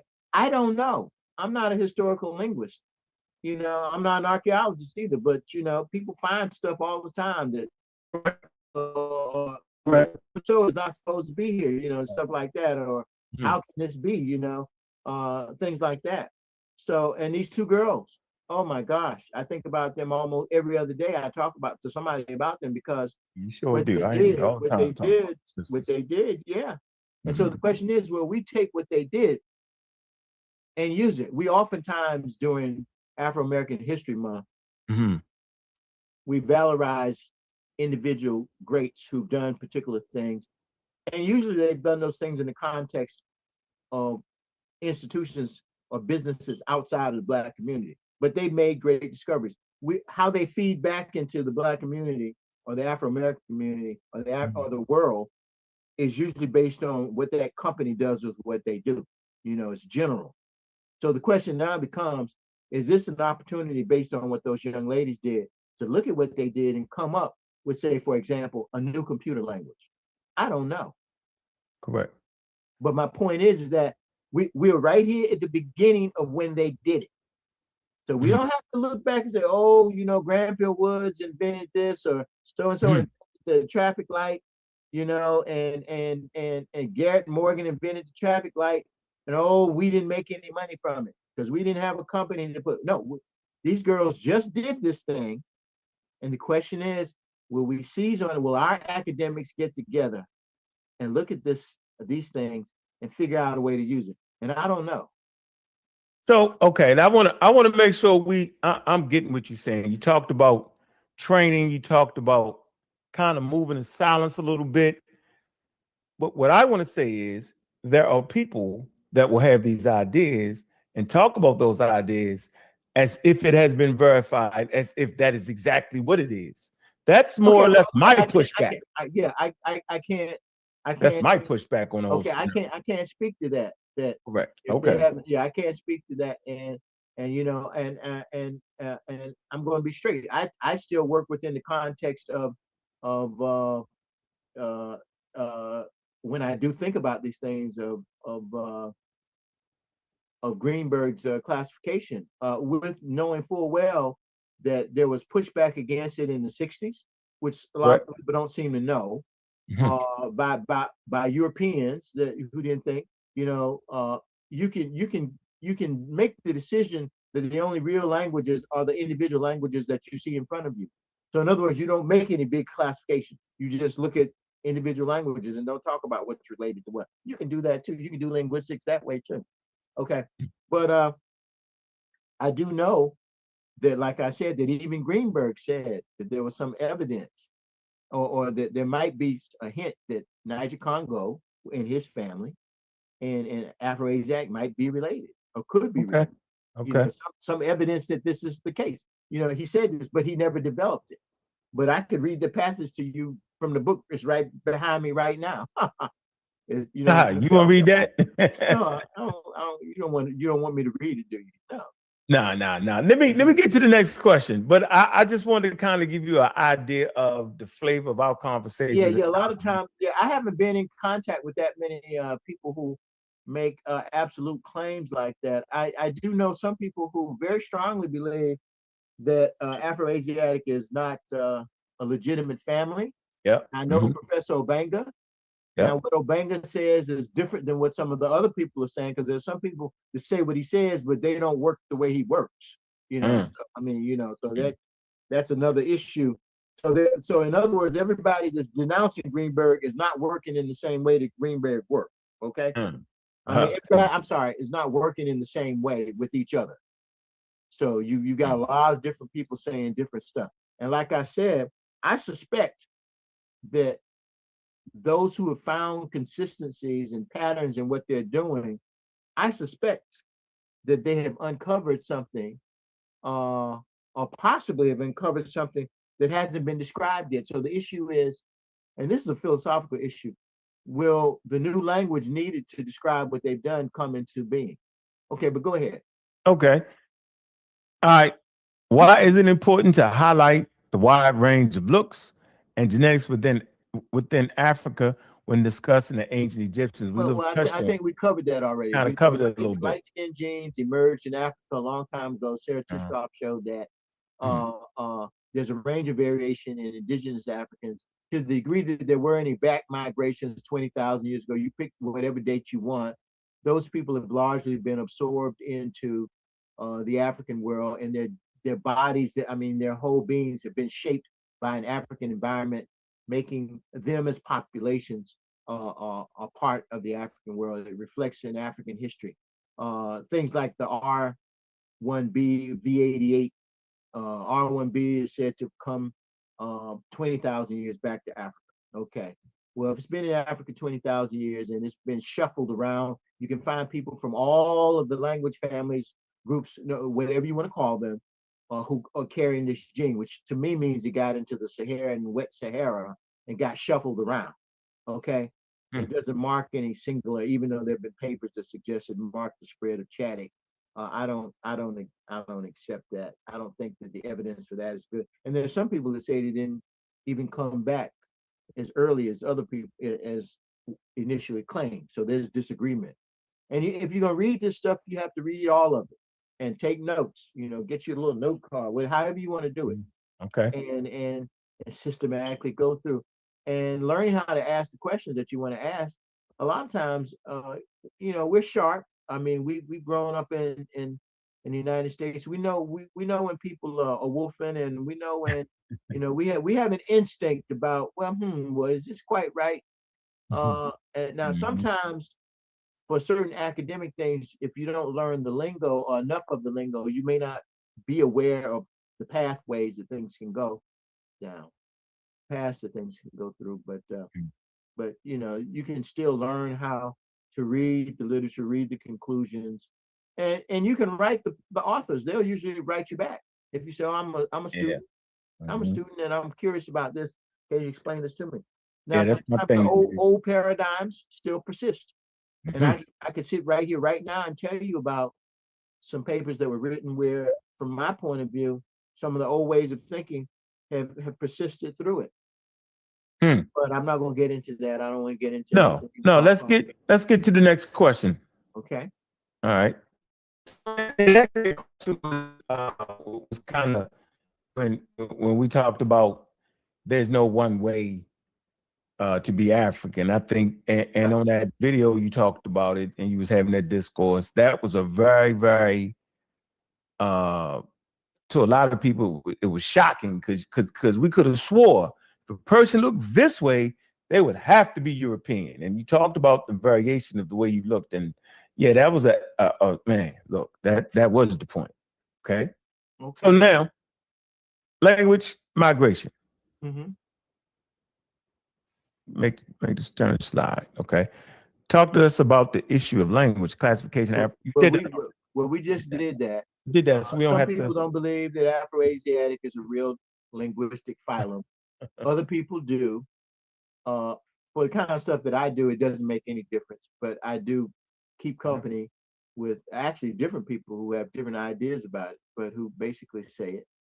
Uh, you could you could you could argue the value of if you believe that the reconstructions are accurate, sometimes you can reconstruct cultural vocabulary and ideas and beliefs back in the languages. Some of Chris Arrett's students have done some very interesting work on the interlacustrine areas of Africa near Rwanda and those places, using historical linguistics and archaeology, be able to construct a historical narrative where, and that's the evidence.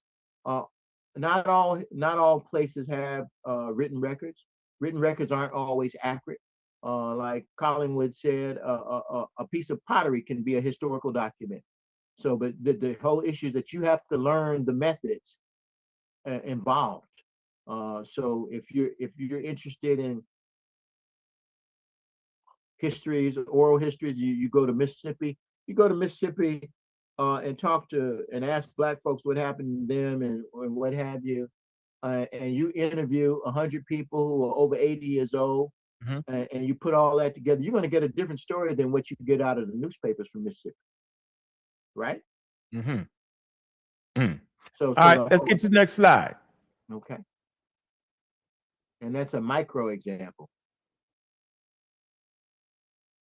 All right, man, let's stop right here, man. Take a little break, man. Let me give you an update. That interview is today at 6:00 with Dr. Wilson. So join us on the interviews with the experts. Of course, it's hosted by me.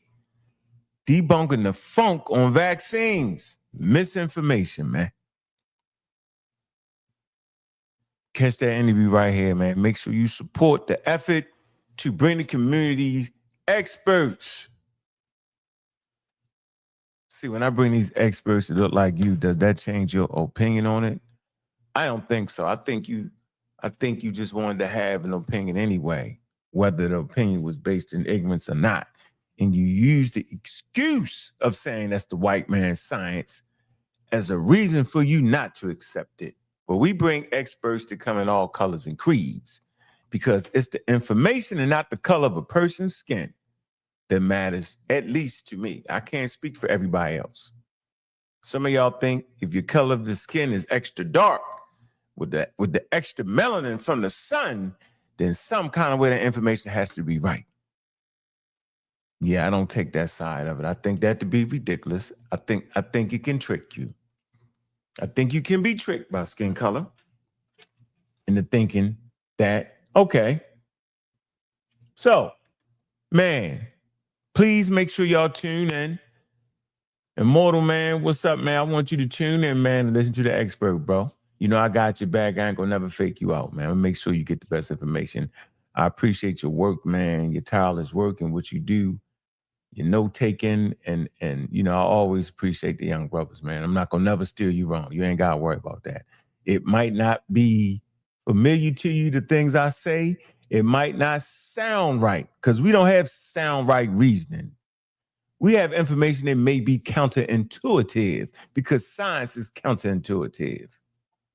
We don't play the sound. If it sound right, it must be right. You know how they say it, sound right. No, we don't got all that. Nope. Yep. So make sure y'all today at 6:00, man. Important interview, man. It is, man. Hit the Cash App to show support. Ain't nothing free around here. Everything costs something. All right, show some love, man. Let me call out and man, and join in hitting that super chat too. That's important to help the channel grow, man. It is. And I appreciate the Cash App so far. I'd like to call out a couple of them. All right, call out a couple of them real quick. DeVille, man, appreciate you, man. Appreciate that love right there. All right, Kevin Johnson, man, we appreciate the Cash App. Flam Flam, funny guy. Appreciate the Cash App, man, and Ghost, man. Appreciate that love, man. All right, hit the Cash App, show some love, man. Show support, man. All right. Somebody say, if it don't sound right, it's a sound bite. Huh? I don't know that. Yeah, you overthought that. Kind of missed that. Huh? Yeah. All right, so let's keep the interview going, man. Show some love. Hit that Cash App, man, and hit that super chat. We got few super chats. We ain't reached out. We're trying to get 10 super chats, but it is what it is, man. Y'all listening to interviews with the experts, man, with Shomarka Keita. Very, very intelligent brother, educated, has a doctorate and a PhD. Biodiversity, important conversation, man. It's important for y'all to hear the experts. You know, this community is raised on non-experts. And it's just, you know, I think it's just important for us to get the experts, yo. At least in my mind. You know, I could be wrong. Maybe y'all just like hearing anybody. No, I didn't get that, brother. Not at all. Didn't get it. Sorry, man. All right, let's keep it going. Interviews with the experts.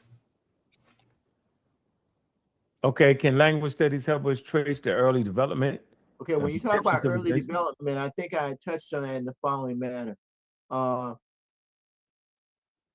Irrespective of how you classify ancient Egyptian, the fact is that there are certain things that were borrowed into early Egyptian society that came from outside of Africa. Domesticated goats, sheep, wheat, and barley. And now the evidence seems to say cattle as well. They came from outside of Africa. Okay.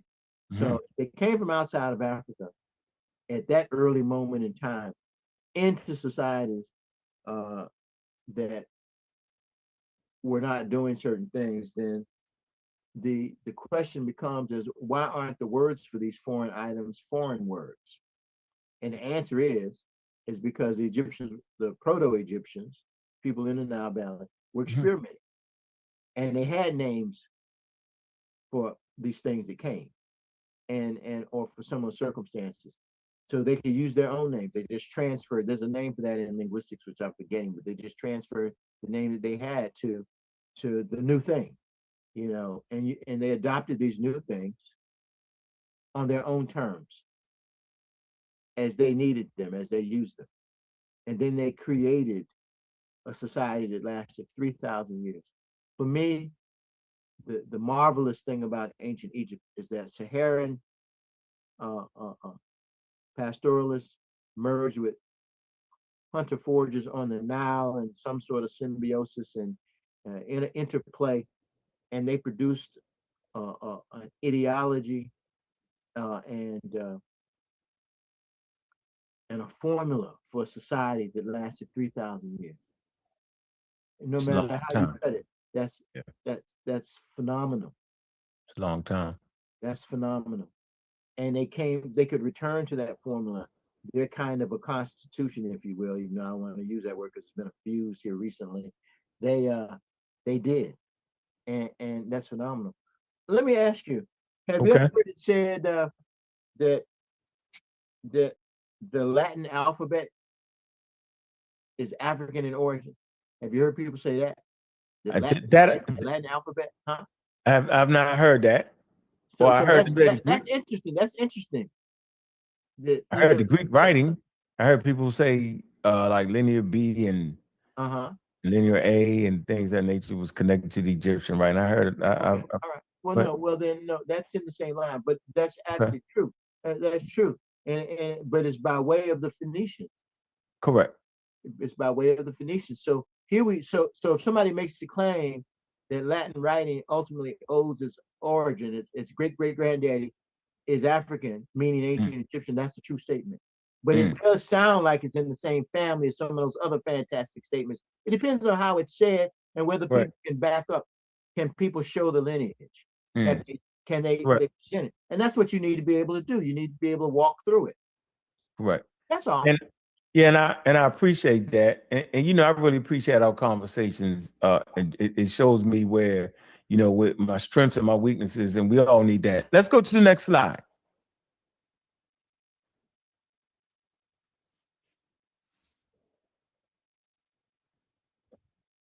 Science and public education. How can bioanthropology help the public better understand African history? This is a big one for me. All right, I always talk about trying to get, when you say acclimate that. okay, when you say better understand African history, that's tricky because, strictly speaking, uh, uh, anthropology and history are two different things. Although some people have said they should be connected and work together. Mhm. Bioanthropology specifically may help you understand something about the deep origins of people, but that doesn't matter in terms of them as historical actors. Okay, Mhm. so for example, Songhai, the Songhai Empire, a kingdom in West Africa. Okay.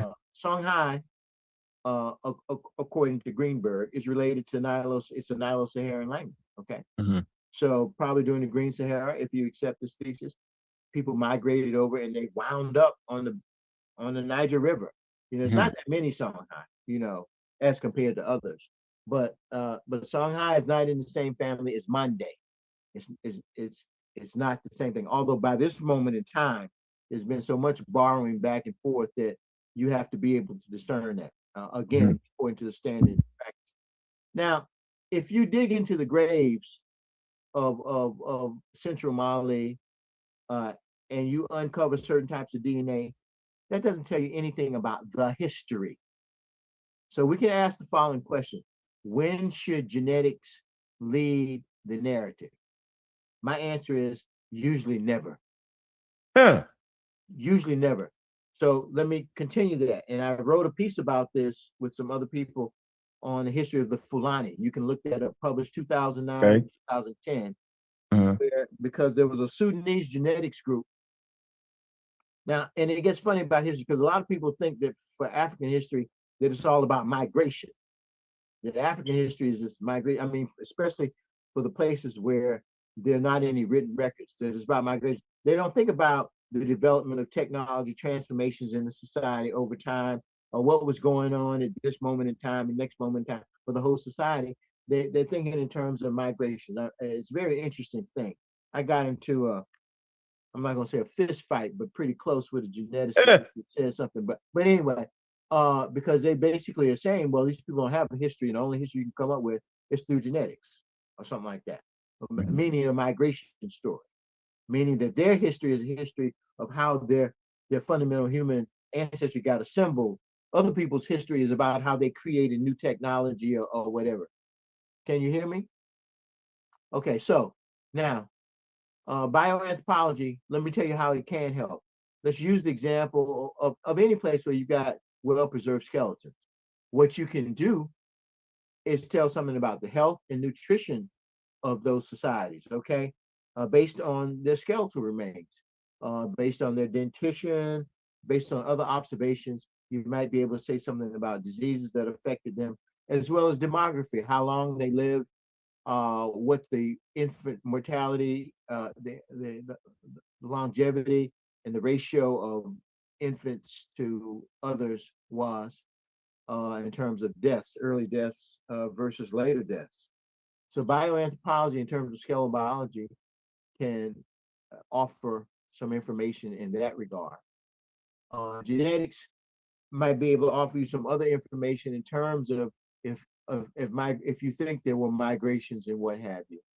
But usually, whatever other framework has been developed based on uh, what ever other records, archaeology or written records or what have you, the genetic data should be interpreted or placed in the context of the pre-existing narrative. Genetics very rarely can lead the narrative. Like I was saying before, in terms of a migration story, there was a study that was done on Fulani in Sudan, and there was a very high frequency of the ARA haplotype, R1b, V88, or R1b, maybe without the B88. And so, based on that frequency in that particular group of Fulani, the guy said, "Oh well, this may indicate the Fulani came from the Near East." Now that sounds very Seligmanish, And some Fulani want to say that, but under Islamic influence, I would say. But I wrote a rebuttal to that piece with some others pointing out that all of the known historical works and all linguistic works point to the Fulani moving from west to east. So then, and their cradle, even in their own stories, their cradle is in the west. Okay, in terms of their because the different types of Fulani as well too. So the question becomes, well, then how did they get that huge number, that high percentage of this quote unquote Eurasian male lineage? Well, it's not so hard to understand in my view. The Fulani have migrated across all the way from the Senegal Valley, all the way to Djibouti, all the way across the Sahel Belt in Africa. And they were pastoralists, those particular Fulani. We're not talking about the Fulani who settled in the towns and became Islamic scholars, although some of those pastoral Fulani did too. So what do pastoralists do when conditions get bad? If they lose their herd, they may have to combine with other groups of people, right? Correct. If you can see that. So if you start assimilating other groups of people because you've lost your herd and you're still going to be a pastoralist, you pick up not simply other people, but over time you pick up other genes and other ancestries. Of course. Okay?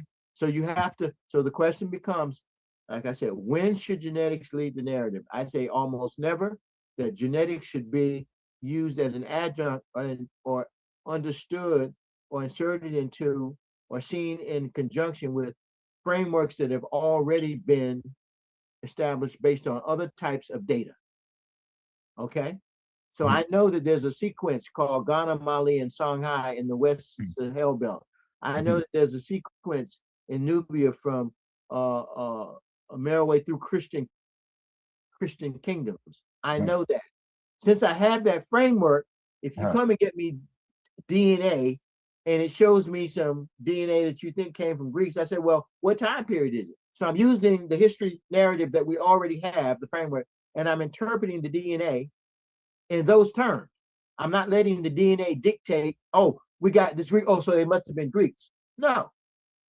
And same with the Schunemann piece. When you look at the basic data on the Schunemann piece and look at all those mitochondrial lineages, because they only had 3 males and they only did a full sequence on one. But you look at all of those things over from, I think, the 13th dynasty or 12th dynasty, all the way through to the modern period, you see such a diversity of female haplogroups that you almost have to understand that these women are coming even from different places in the Near East. It's not one population movement, okay? It's spread out. And anyway, I already talked about their efforts to project that back to 20,000, to talk about that as founding, and it doesn't work. Okay. All right, we come up with the last slide, right? We want to take a little break and then take some questions for the audience. And man, we really appreciate this high level conversation. All right. What can scholars do to fight misinformation? All right, man. So y'all know that's gonna be the last slide right there, man. Make sure y'all hit the Cash App, man. We having this interview today. All right. Let me put up on the screen, man. I hope y'all be there with Dr. Wilson, man. 6 o'clock. All right. So in case y'all didn't know, man, in case y'all not following me on the Community Skeptics, y'all just following me on Starting at the Studios. That's part of what I do in the conversation. I don't just argue back and forth with pseudos. I also interview experts and have great discourse back and forth so we can get these issues cleared up for our community and not always relying on guesswork. We need people that have gone to school, been trained in said subjects to give us clarity. I mean, it's cool. It's cool to listen to people who don't have no degree, right? If they working off of expertise and using experts, it's cool. But a lot of times we have people just saying anything out their mouth, not reading a lick of the literature and talking to our community and playing expert. We don't do that around here. All right, we get a lot of pushback for wanting accuracy and our answers and our questions. So Dr. Wilson will be on. We debunking the funk on misinformation dealing with vaccines. Simple as that. Simple as that, man. So I bring qualified people, man. Love for my community, man. Make sure you hit the Cash App, show some love, man. That's how we do it. All right. Ain't nothing free around here. I know y'all think it is, but it's not. It's not. It's not. Hit the super chats, right? And just show some love, man. Appreciate all the support, man. Like and subscribe.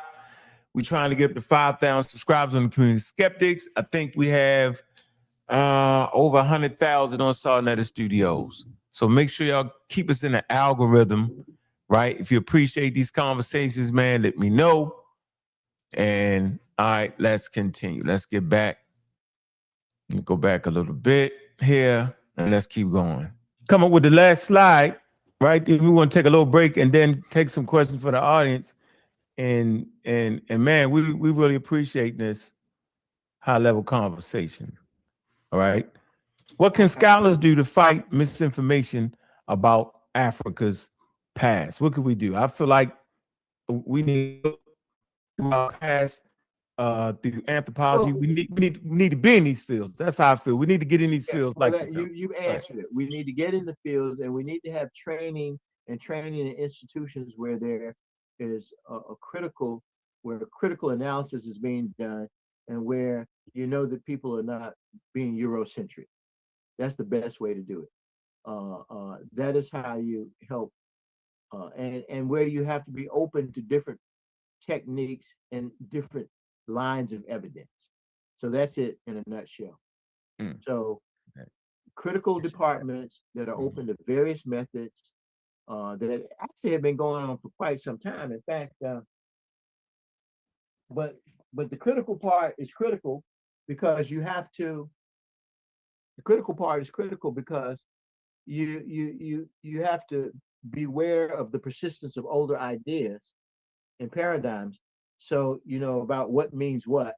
So you have to have a critical perspective, an open mind, and go to a place where you can get broad training. Now, when you talk about misinformation about Africa's past, the question is, what kind of misinformation are you talking about? Can you give me an example? Or of what might be by category? What might be information? that the Africans were circumnavigated the globe and populated the Americas by Okay, ship. so, First, well, you're talking about, well, okay, I thought you were talking about, see, I tend to think about misinformation from within Africa. So the question of, okay. where, I mean, where was iron smelted first in Africa? See, that's the thing. When you talk about misinformation to me, that's what I'm thinking about. Or did Africans actually smelt iron, or was it that the technique of iron working, did it come from the outside? Or if not from the outside of Africa, at least it didn't come from tropical Africa. This is where you get into the sub-Saharan versus, say, Carthaginian origins of things. You know, I mean, you had people that would say stuff like that. Well, we now have old iron furnaces, 2,000 years, 2,000 plus years old, 3,000 years old, from the Cameroon grasslands. You know, we have iron smelting inland from Tanzania. So people, I don't know if there were multiple inventions or if there are people going around spreading ideas. We have iron, of course, in Merowe and Kush, late Merowe, late in the same place where the Kush kingdom was. Iron was not smelted in Egypt for a very long time, you know. So, which actually may be another type of problem for thesis that argues that people just streamed out of Egypt. Then why didn't they make bronze all over the place? You could raise a lot of other questions.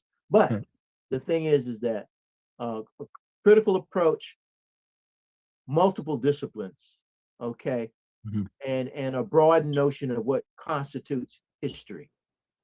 Okay. Okay, so let's take a little break, and so you might want to get your water. Y'all might want to get some water in the bathroom, get a couple questions, and we're gonna wrap this up. So yeah, we're listening to Dr. Keita in a high level conversation, and I would like to say this. Big up to conscious ingenuity. Okay. This plays a vital role in the community, and she sponsors all our shows. Big supporter, professor, and big up to Dr. Oya Maya.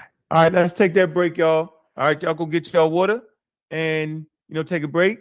Doc, take a break, and we can come back and finish it off with some questions from the audience, Okay. man. I appreciate you. Get yourself something to eat.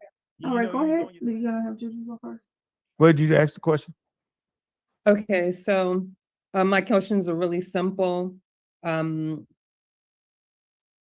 concepts that I've only heard you say in a very particular manner, and that is how you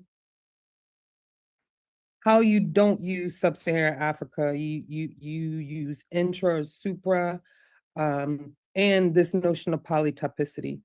Because I'm always hearing people, oh, they got it from us. We did that, blah, blah, blah. So I wanted you to explain those two concepts very briefly. Okay.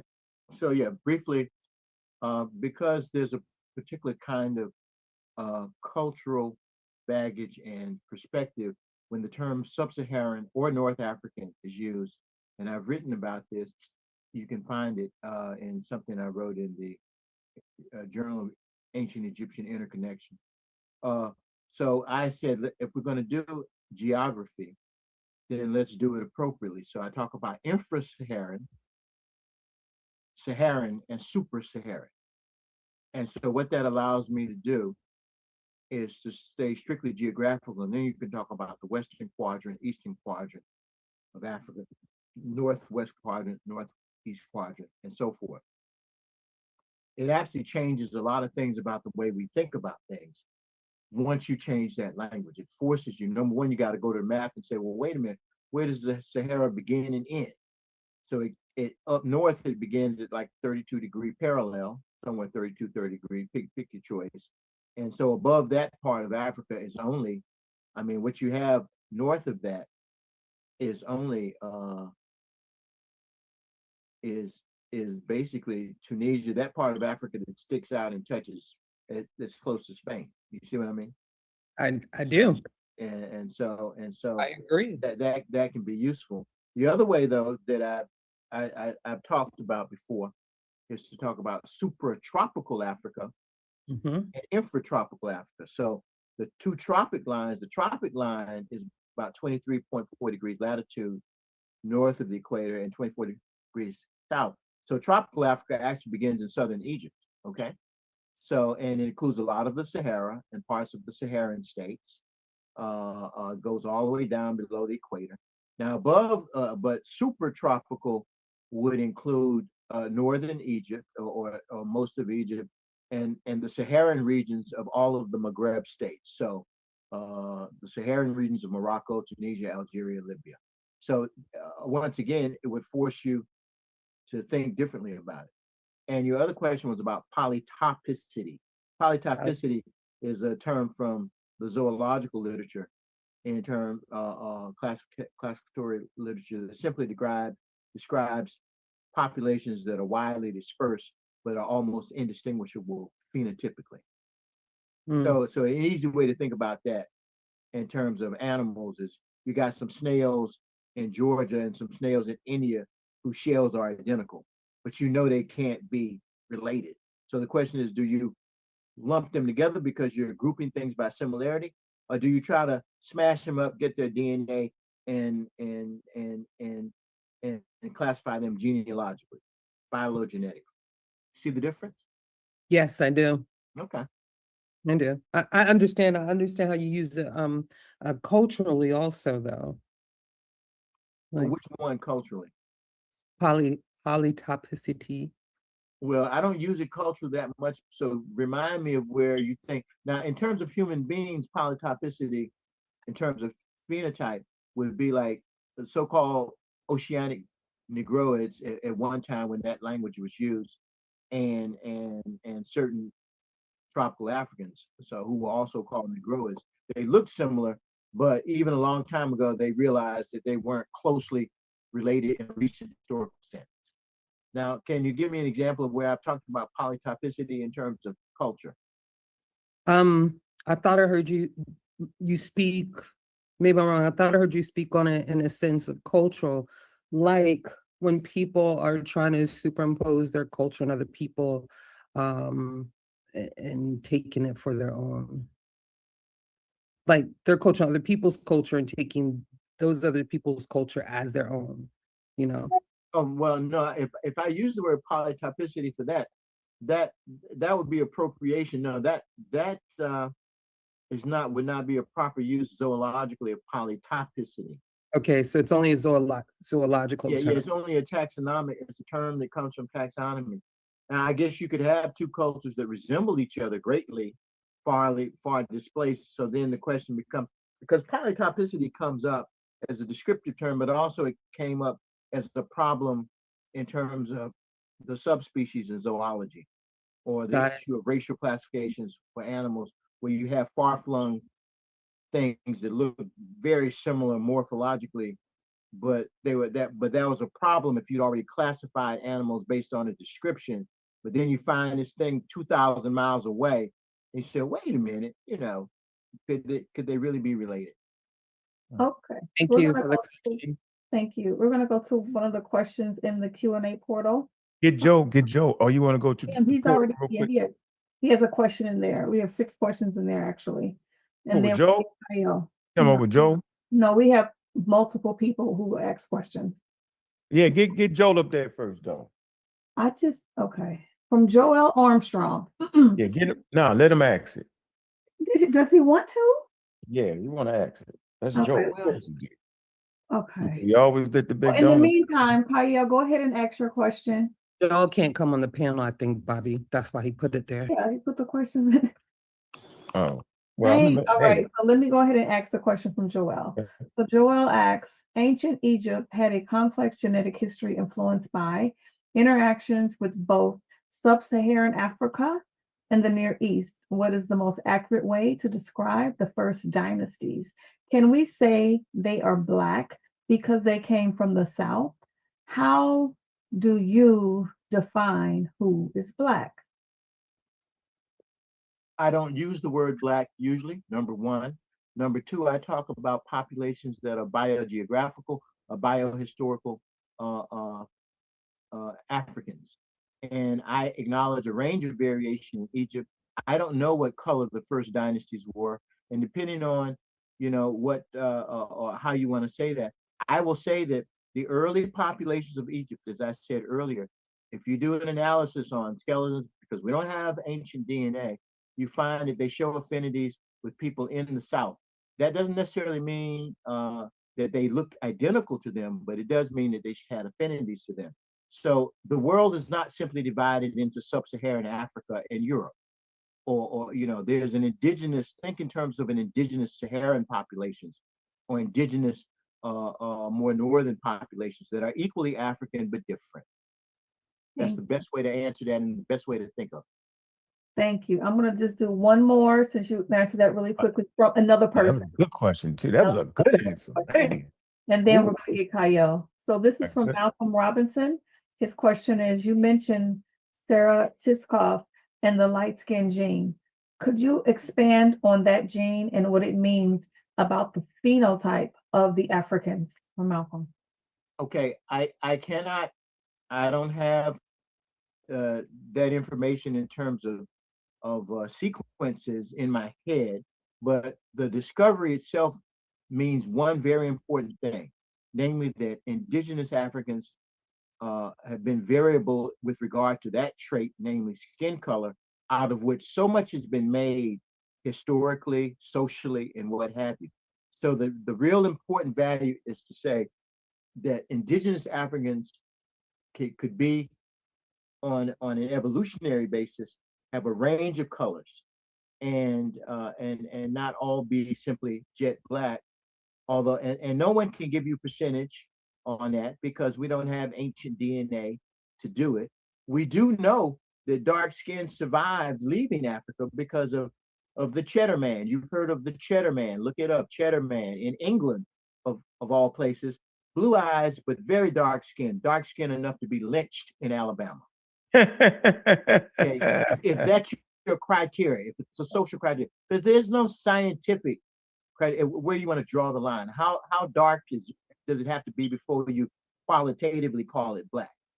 How quantitatively dark does it have to be before you qualitatively change how you describe it? And doesn't that change? And since we're talking about that, I want to show you something that I know that everybody has seen before.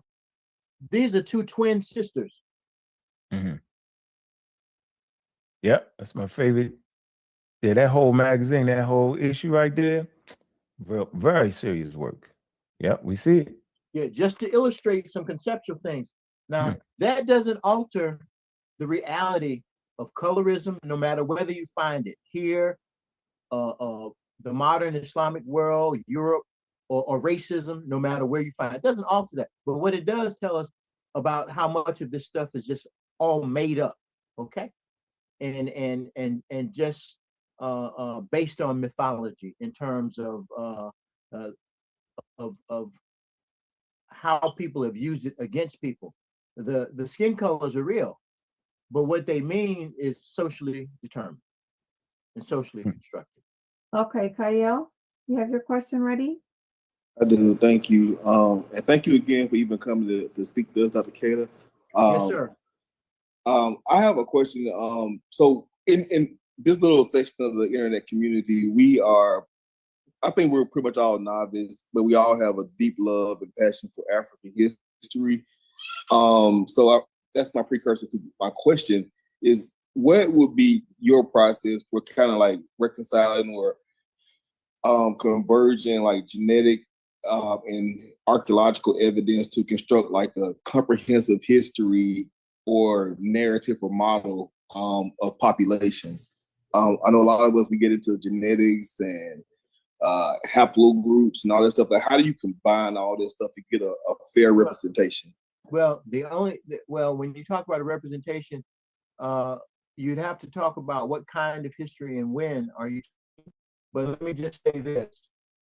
Like I said before, the question becomes, when should genetics lead the narrative? And my answer is almost never. So in other words, if you have a historical framework based on archaeology or even linguistics or even written documents, that gives you your framework for your narrative. And then you can look at genetic data to add another dimension to the narrative that exists.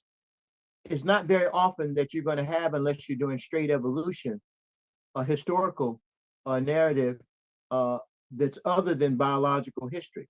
For example, the P2 transition, which you've heard about, the E1b haplogroup, gave rise to two other haplogroups that account for most of the variation in Africa today. But no one can tell you what the first P2 people spoke, because that was 40,000 years ago, 35,000 years ago. No one can tell you what their first son spoke on either sides of the family tree. It's a long time ago. Now, when you look at the way those things map today, you will see patterns of overlap, but and maybe even the spread. But those genes are older than the populations and older than the language families that are being spoken. That's an important thing to keep in mind. And so when you talk about synthesizing it and using it, that's actually a very good question. And what I will say is that it's context dependent. What do you hope to get from the archaeology and or the genetics? And you have to have a very critical mind. When you say, how do you put it together? I say the archaeology or the historical or written records or whatever else you may have in that regard, that comes first for framework. Genetics comes second, and the genetics will only likely help you, depending on what you're looking at, with some vague notion of the population's most distant origins or ancestors, most distant ancestors. It may not tell you anything about the people right then and there in terms of where they came from, because you don't know, you can't necessarily say when and where at the same time.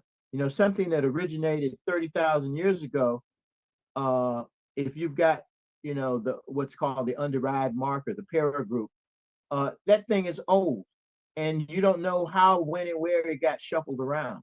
But it might be useful if you have a whole bunch of them, in the sense that, if you find this in one community in one place and you find it in another community and you have reason to believe that they're connected, that might be a clue.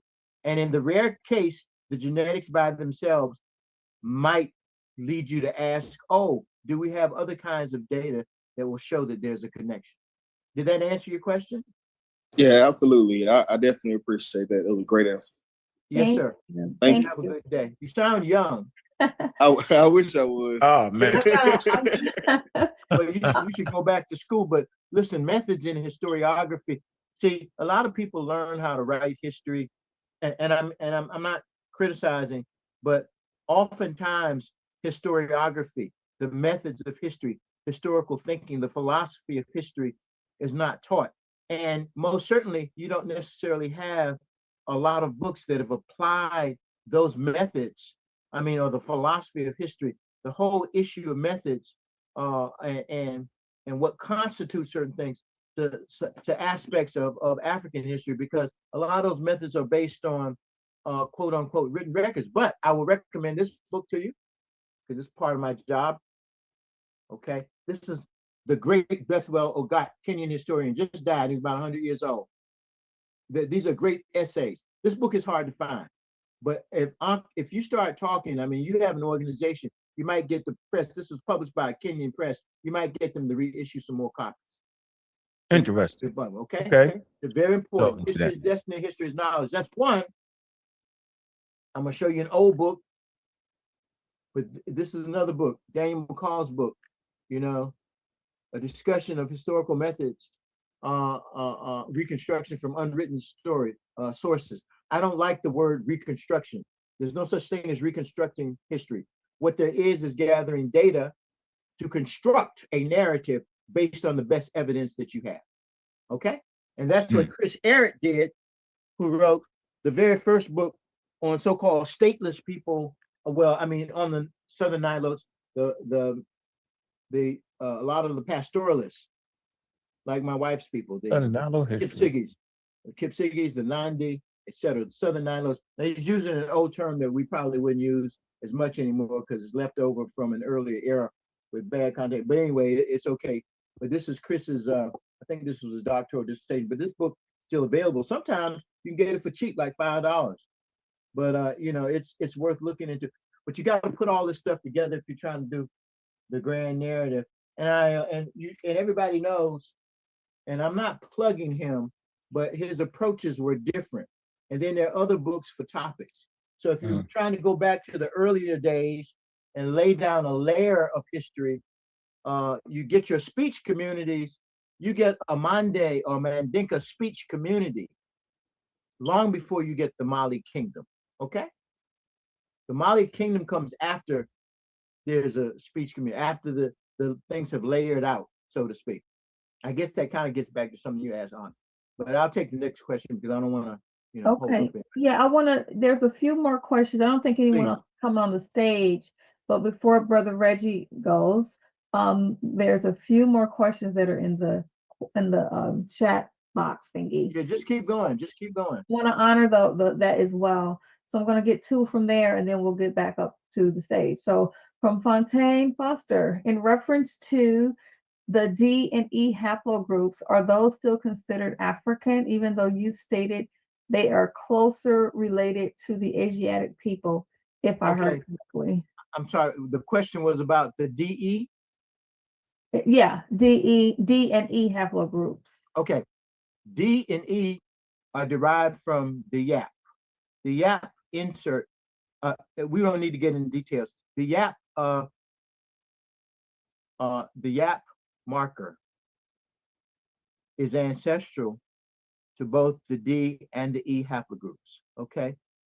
The YAP marker arose in Africa. There's almost consensus on that now. Some people used to say it didn't, but almost everybody says it does now. And also, there is evidence. There's evidence that the D haplogroup in the form of a marker called D0 also arose in Africa. So because there was once a puzzle where how could you have these two split similar times? I mean, it was causing a problem. And most recently, in a paper done by a man named Haber, look up the paper by Haber on a rare, deep-rooting Y chromosome haplogroup, DO. And in that paper, he argues persuasively that maybe nearly all of the current haplogroups that have been described based on downstream markers from M78, maybe all of them arose in Africa. Maybe all of them, most of them, but they left quickly. And so you don't see them in great numbers in Africa now, except when there's been a back migration. Haber's paper, rare deep rooting. What he did was he sounded the death knell. Nobody says that Yap arose outside of Africa anymore. Okay, next question. Thank you very much. Okay, that's great. So the next question is going to be, I'm going to do Marcus Sharp. How might the behavioral immune system, which links pathogen avoidance to social behaviors like xenophobia, be understood in the context of ancient Egypt's public health practices? Cultural. Yeah, I can't answer that question. Okay. I am not a dynastic. I do not do dynastic Egyptology. Oh man, chill. Yeah, Nope. Chill had to. Okay, let me go to another question then, so we can keep this rolling. Then we're going to get Brother Reggie. How much validity should a person put in the various DNA tests on the market? Specifically, this question is from Black T.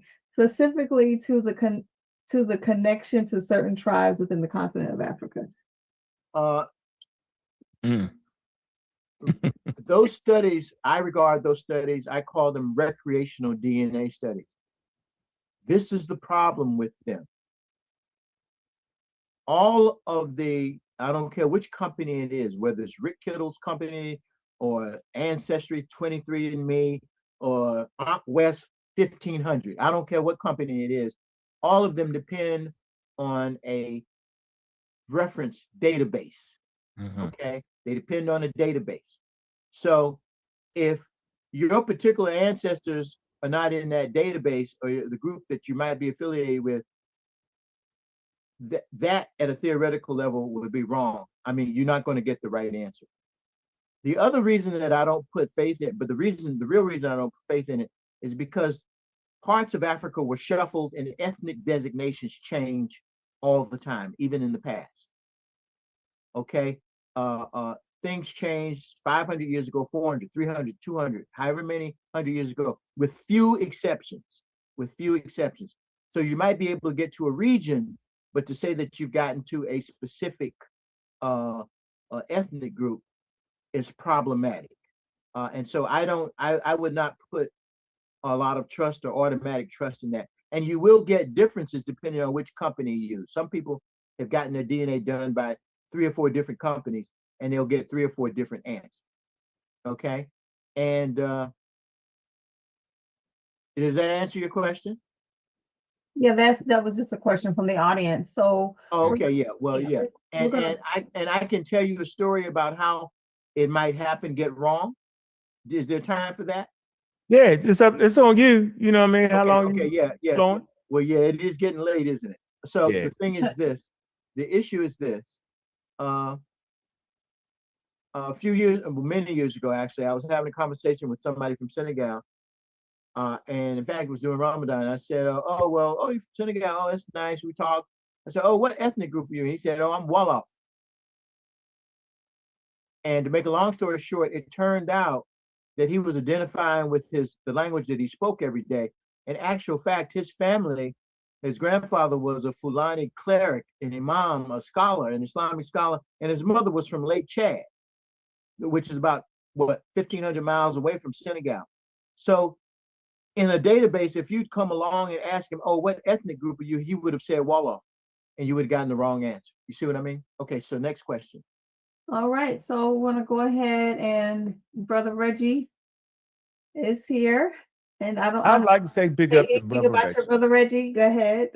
I would like to say big up to Brother Reggie, and Dr. Keita might not know this. The first time I ever talked to you, Dr. Keita, was through Brother Reggie, and he got us on the phone. I was like, man, this was years ago.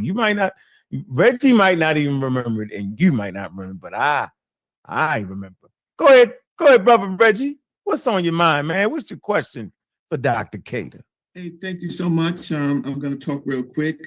Dr. Keita, this is the second time that I've been on a panel with you. The first one was with Beyond West Africa with Dr. Jahi Issa and Dr. Salim Faraji. And I was on the second panel. I don't think I was on yours the second day. So I'm so happy that you are engaging us learners. But in our learning community, there is this bad kind of argument that, or convention or thinking that you touched on, and I just want to drill down a little bit further on it, that people in Black Americans are saying that we are West Africans and Central Africans. We're not related at all to the East Africans, the Ethiopians, or the so-called ancient Egyptians. I say so-called because they didn't call themselves that, right? So you covered it, but I want you to drill down, because on the pop affiliator, right? The pop affiliated calculator, which you and Dr. Gardine and Dr. Anselin discussed and really introduced to us to dismantle the Schumann report, because we start, unfortunately, at what we call ancient Egypt, right? And maybe there's other places to start from, because the parents of most of these important civilizations come from the Green Sahara, which you discussed. So I'm gonna talk real quick. And then they transverse from a lake communities to river communities, and when the climate changed, they just drop down. So just to shorten, what I really want to say is, how can the pop affiliated calculator help us beyond what you talked about in the Schumann report to help us understand these close populations, instead of us making these arguments that, they came from the South, when the not the playa, right? The Western Desert is actually earlier, right? So how could the pop affiliator help us? And are there genes that, or DNA that's recovered in places that we can use that we haven't talked about? Thank you. Well, the thing is that we use the pop affiliator. There are other such tools. You have to always be careful and make sure that they're good patents, and you may still get different results from different ones. So it may not help you as much, but you can kind of tell if you get a really bizarre answer, then you have to be on guard for that. But there's some other things, though, from a paradigmatic point of view, from a philosophical point of view, that we often don't think of if you're just going to talk about genetics. And it's this: if people have been in Africa, modern people, for 150,000 years, let's pick a number, 120, 130, 140,000 years, then plenty of time for differentiation. Don't expect, in fact, it's rather interesting when you do find people who are similar or related in whatever way over vast distances, okay? I mean, I find that rather interesting, because based on evolutionary model, I wouldn't expect that, right?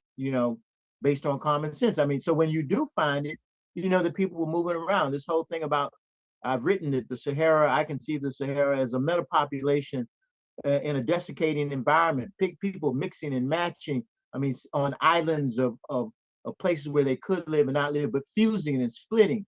So this is why you get diverse pictures. This is how you get an Asian lineage, if you want to call it that, the R1B, amongst all the linguistic groups. It's circulated all around.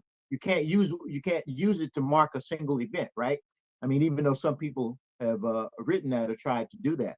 So I don't know. You use the pop affiliator carefully, but I think the more important is to have good models about the way you think, and try to cover as much of the genetic data as you can. I mean, those who are good with the computer, create your own databases and get somebody to help manage it. I think you're friends with Dr. Finch, right? Haven't I seen you with him? I've spoken I've known him for a while and I've spoken, but I'm not a direct friend of. Oh, okay. Well, anyway, I'm saying you can go to the next level now. Okay, by which I mean, okay, a lot of these frequencies have been published. You don't need to resequence anything. You can use published data. And if you get yourself affiliated with an institute, even as a, say like at Morehouse someplace, people like Rick Kittles can actually get the original data sets, but that doesn't mean that you're going to redo everything in calculation without a supercomputer, right? I mean, there's some things you're not going to do, but you can most certainly look at the frequencies and run them through some very basic statistics programs and so forth, and uncover those patterns for yourself. Yeah, from my point of view, you don't have to have a PhD to do that, or any other type of degree. It helps if you're trying to get published, but if you're just trying to put things together, most certainly, as long as they're legit, then you can see certain patterns and things for yourselves, but you're going to have to supply models to explain certain things. Now, this P2 thing that I've been talking about since, I don't know, 2004, probably in that paper we did, Conceptualizing Human Variation out of the Genome Center. What I realized about this P2, the lineages that are downstream, this is Y chromosome, father to son lineages. When I realized this thing was all over Africa and even beyond, it told me that they shared common male ancestry. Okay, now that doesn't mean they shared all of their autosome or their mitochondrial DNA, but common male ancestry. So if I'm a little, not chauvinist, but just using what I have, it means that all of the regions of Africa are interconnected and beyond. I mean, even in parts of the Mediterranean basin. And they're connected not based on Europeans coming down, they're based on Africans going out. Okay. So I hope that satisfies you, Mr. Bailey. No, that's a great statement to help us work our way into people just choosing who they are. And I know a lot of people are upset because of what we call Egyptomania, right? Well, no, the thing is this. Look, boy, you know, the ancient Sahara is probably ancestral to many, many things. People came out of it. The plurality, if not majority, of the modern Egyptians males have the E haplogroup lineage, okay? And if they do, that E haplogroup ties back to an African origin, period. No two ways about that. Okay? Right, but they made it, here's the funny thing is they made it to Chad. We know Mentor Hotel, at least we have a rock face on oh yeah, no. I'm talking about something different. I'm talking about I'm talking about the basal populations, okay, before any kingdoms, before any known societies. Right. That's what I was originally talking about, but I just wanted to add that in so we can discuss these things further for what we do. And I learned. Oh yeah.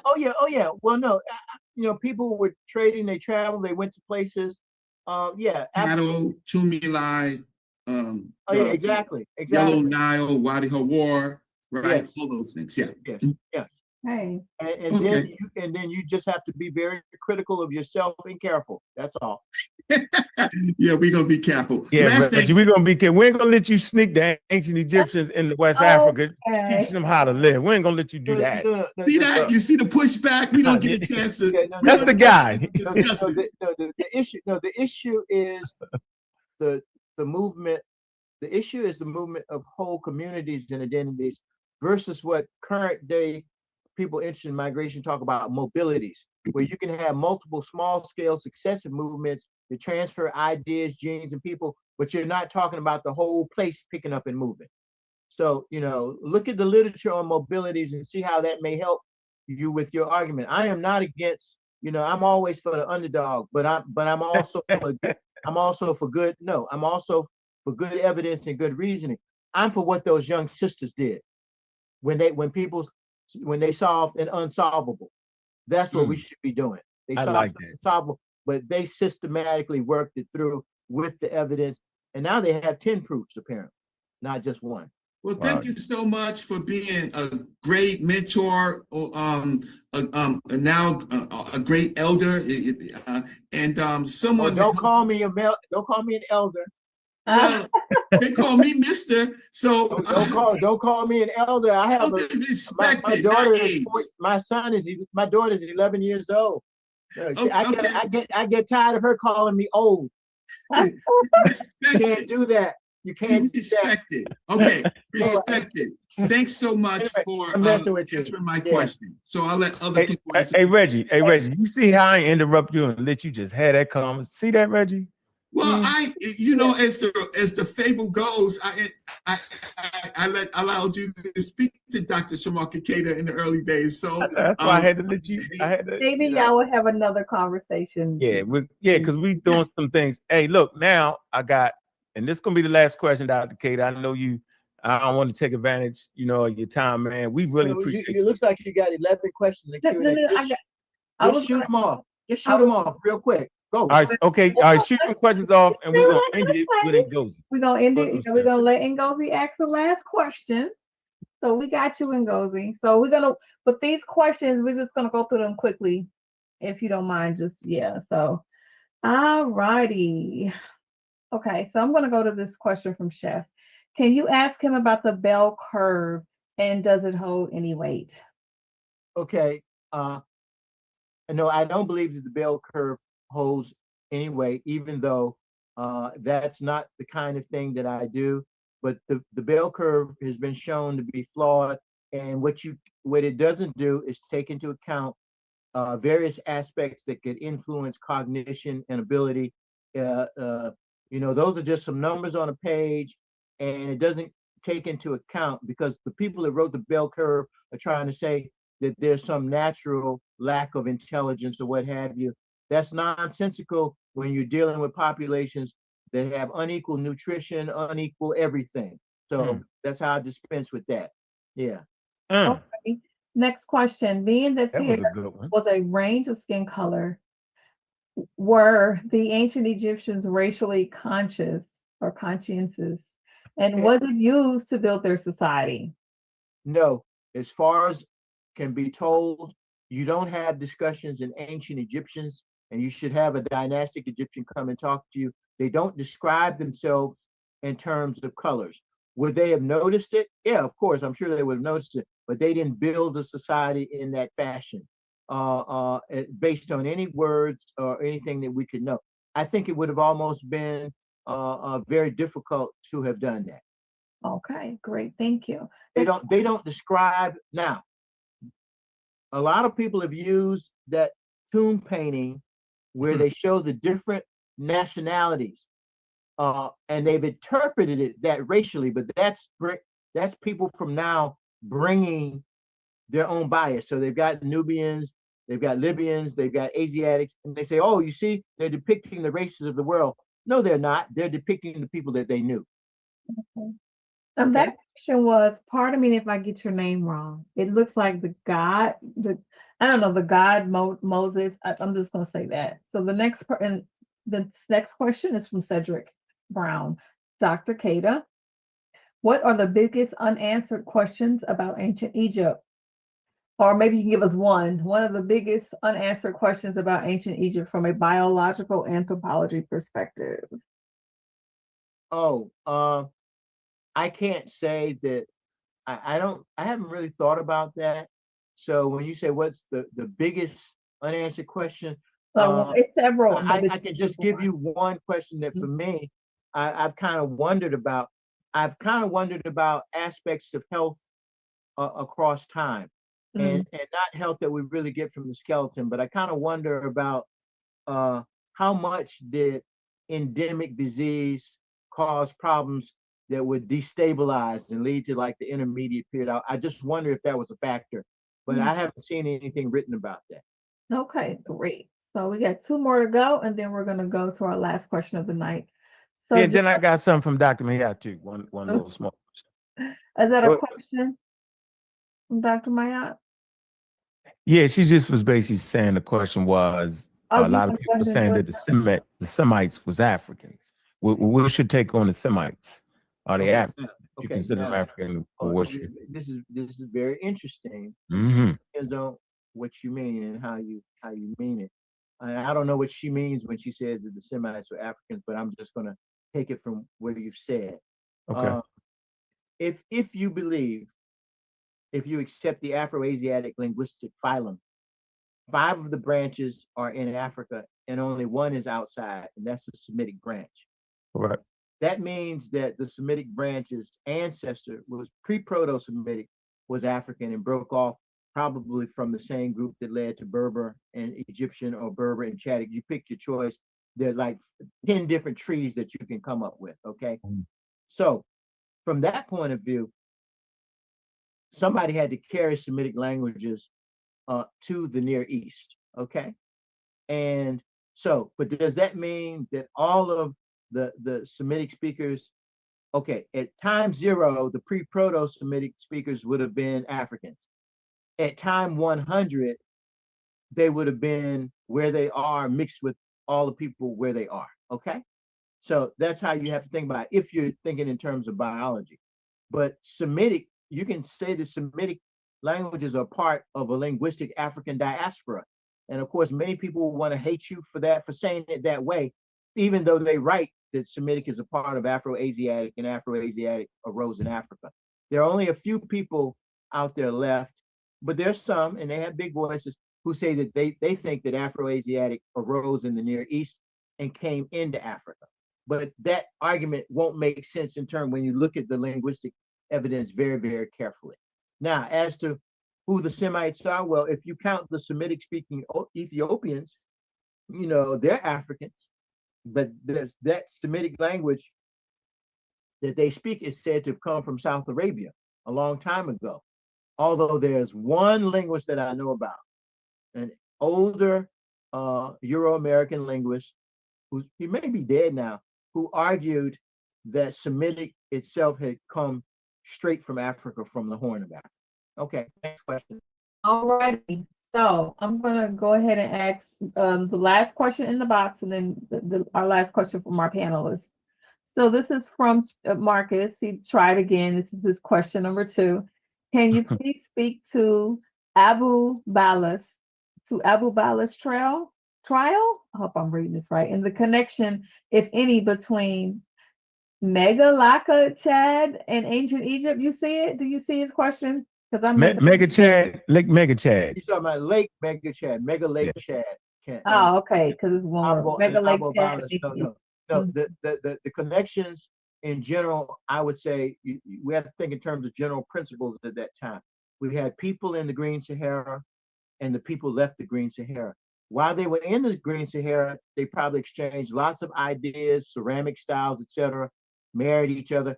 As the desert gets worse, you have people increasingly on small patches of land, what have you. They probably fused and merged, and these people wind up in the Nile Valley. Some of them wind up going south and west. Okay. All right, thank you so much. And so Bobby, we're gonna go to our last question. And north probably too, yeah. All righty. And Gozi, are you there? So yeah, let's get Brother Ngozi. Brother Ngozi is one of the early pioneers on the Amaral squad.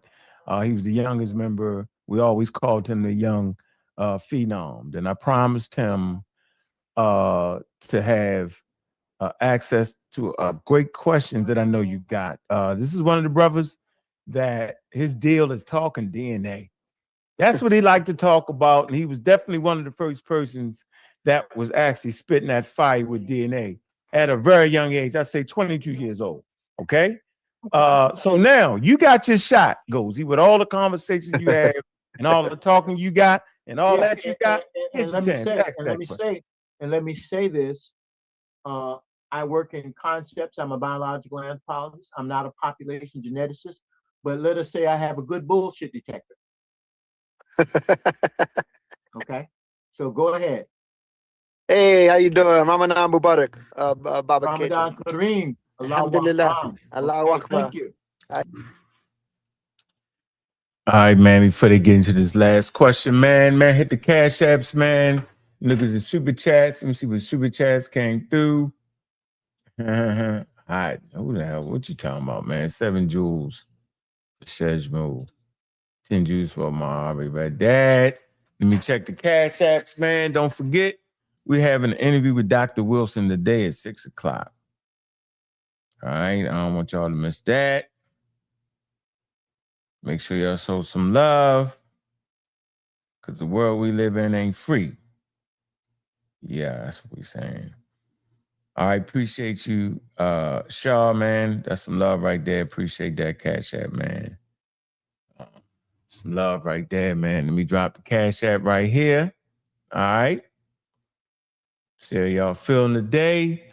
We definitely gonna be back on at 6. All right.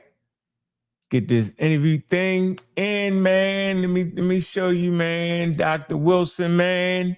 Interviews with the experts. Let me get this off the screen.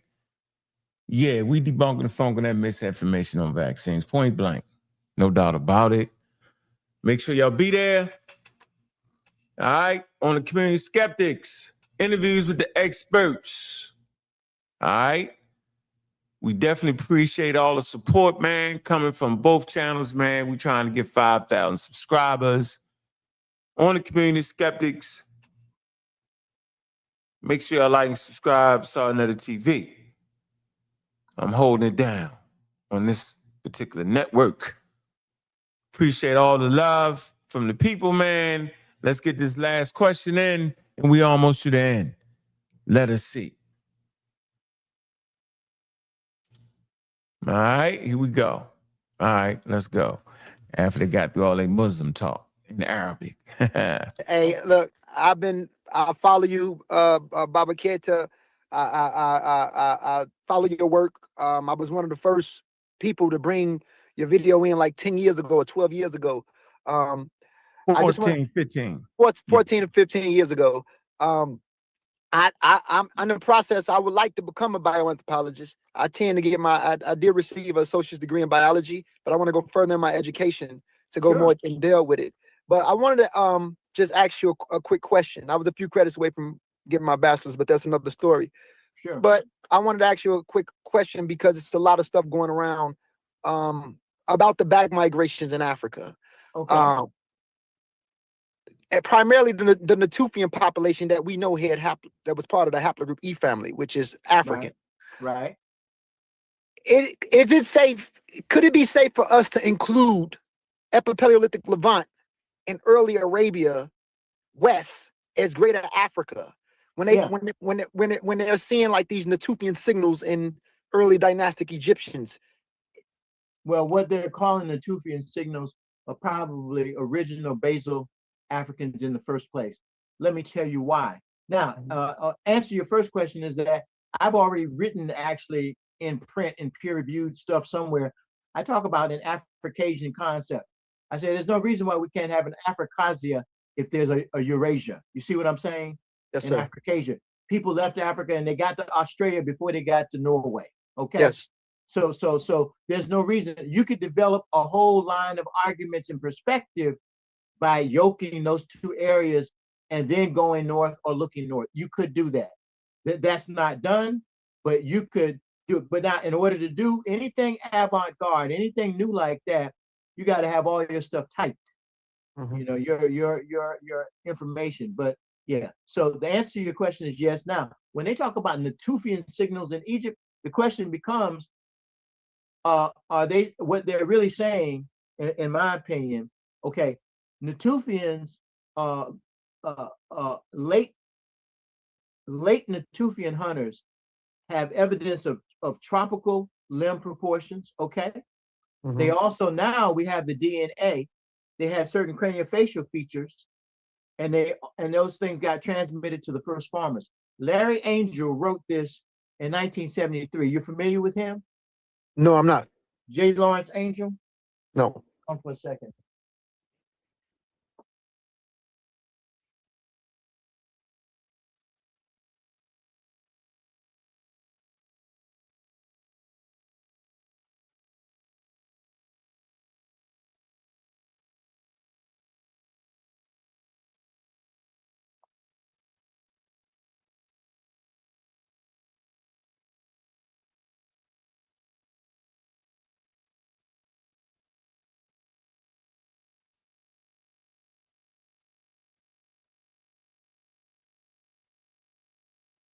I'm going to do something that I normally wouldn't do, but I'm gonna do this here.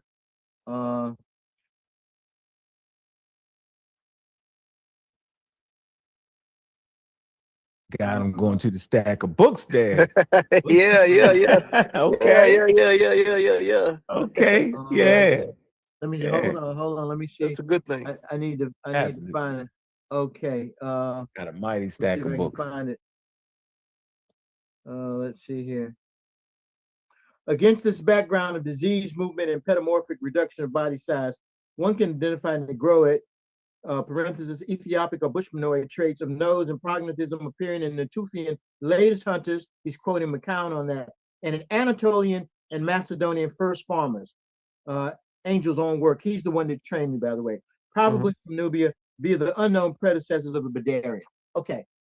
Written in 1972. Okay. So, so my point is, and then what happened? We got ancient DNA out of those Natufians, these latest Natufians. And guess what? E haplogroup, including a P2, underived, okay, as well as some M78s, okay. You know, now their mitochondrial DNA might be local because men tend to move around more. But so you're looking at a process that may have happened a long time ago. In addition to this, Lauren Brace, who I don't always like, but who did in 1993.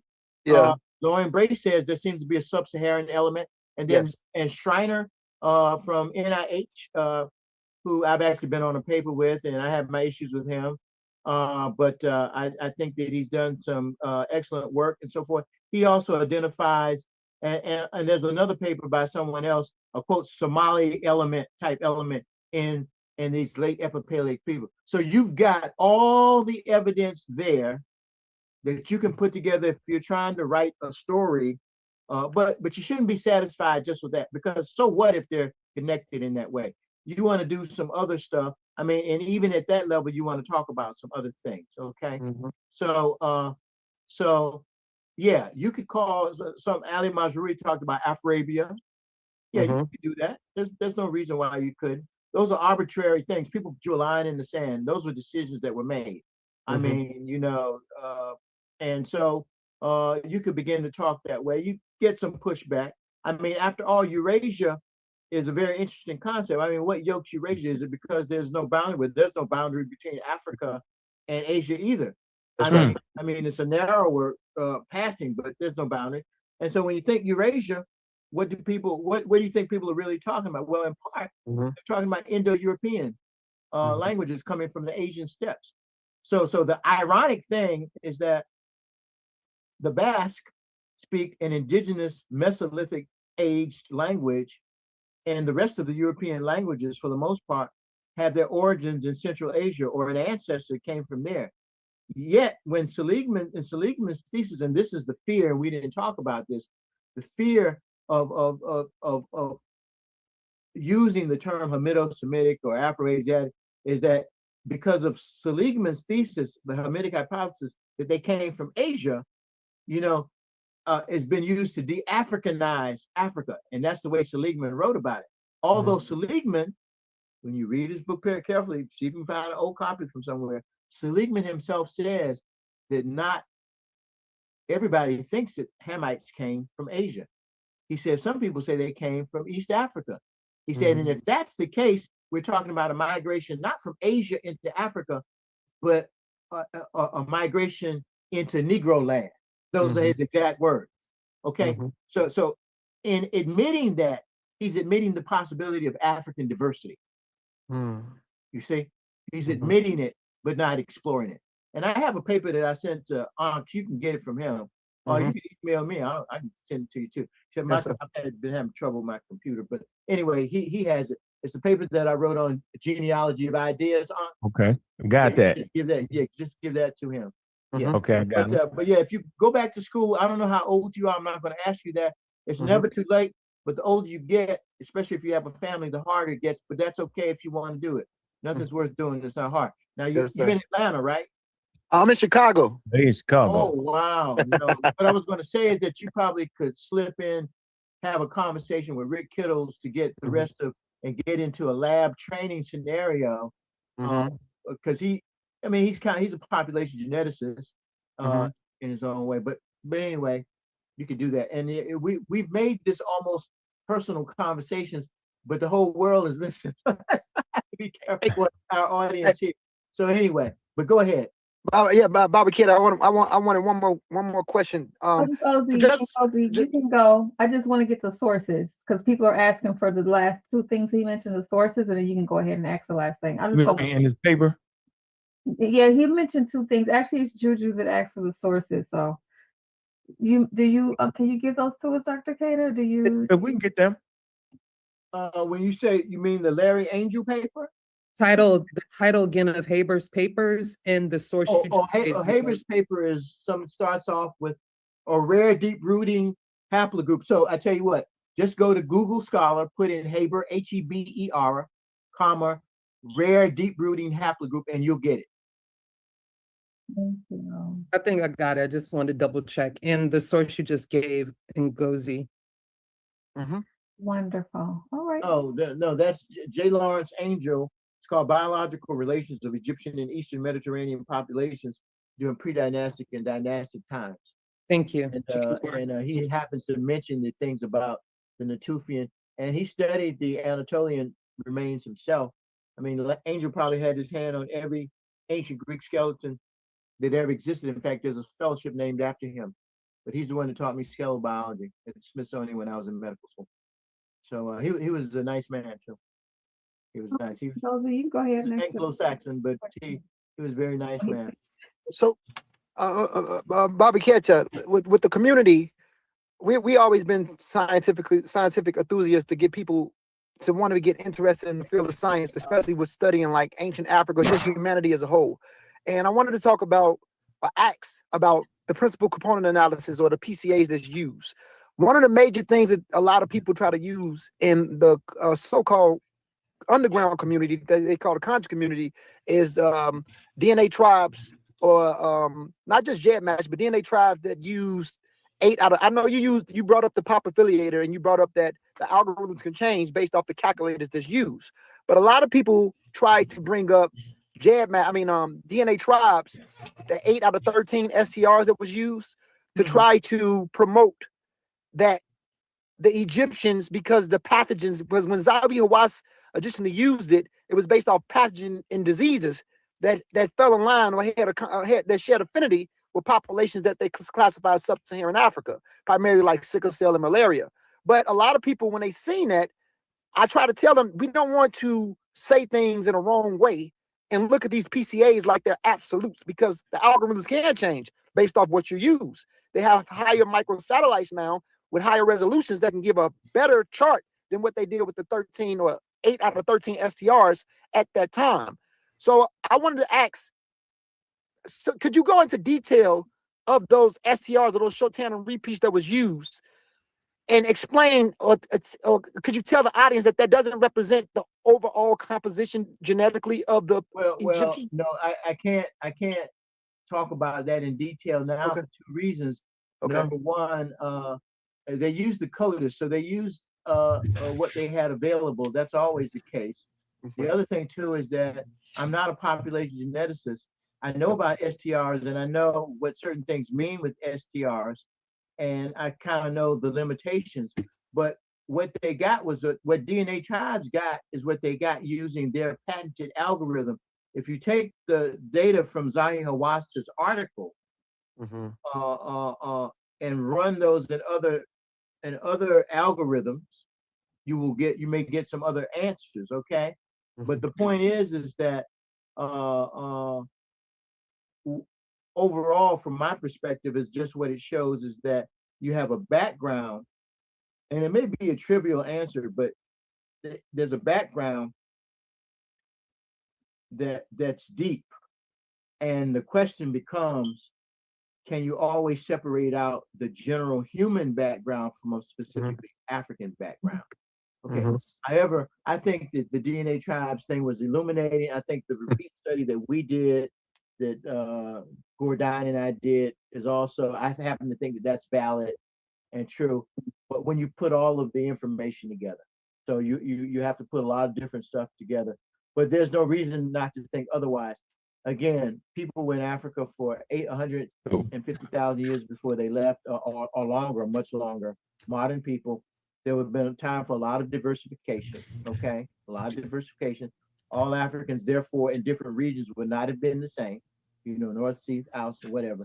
So wherever they left from, whoever left, the people that left are going to be, in theory, more similar to the people in superficial ways than all of the other populations. But there's this deep layer that's a human layer, right? There's the layer of the little different things that we use to make distinctions and talk about regional populations and stuff. So that's the only way I can answer that for you. Yes, sir. Yes, sir. Thank you. I appreciate you. And assalamu alaikum to you. Peace to you, brother. Alhamdulillah. Peace. Okay. Thank you. Yeah, man, that was one of them fire interviews right there, man. That was the interviews with the experts, man. That's how we do it. Ain't no other way to do it, man. Make sure you hit the Cash App, man. Show some love, man. If y'all enjoyed the interview, man. If y'all can, make sure y'all be here at 6 o'clock, man. Another interview with the experts. We're gonna be debunking misinformation on the vaccines. It's important for your family to have the right information. Stop listening to people just talking and running their mouth on YouTube, having no expertise in the said subject, man. I think for our community to grow and be healthy, you got to have people to care about the community. And to have people to care about the community is vital. Caring about the community is not giving them misinformation on something you made up off the top of your damn head. That's not caring about the community. Caring about the community is make sure they have experts in the community that can explain to them what's going on around. There's people that actually go to school to understand certain things that's happening in our community, whether it be medical, whether it be engineering, whether it be anthropology, paleontology, all that. We have people that look like us that are in these fields. If you just stuck on, can't listen to nobody else, not unless they look like you, then we got answers for you. I'm stuck on getting good information.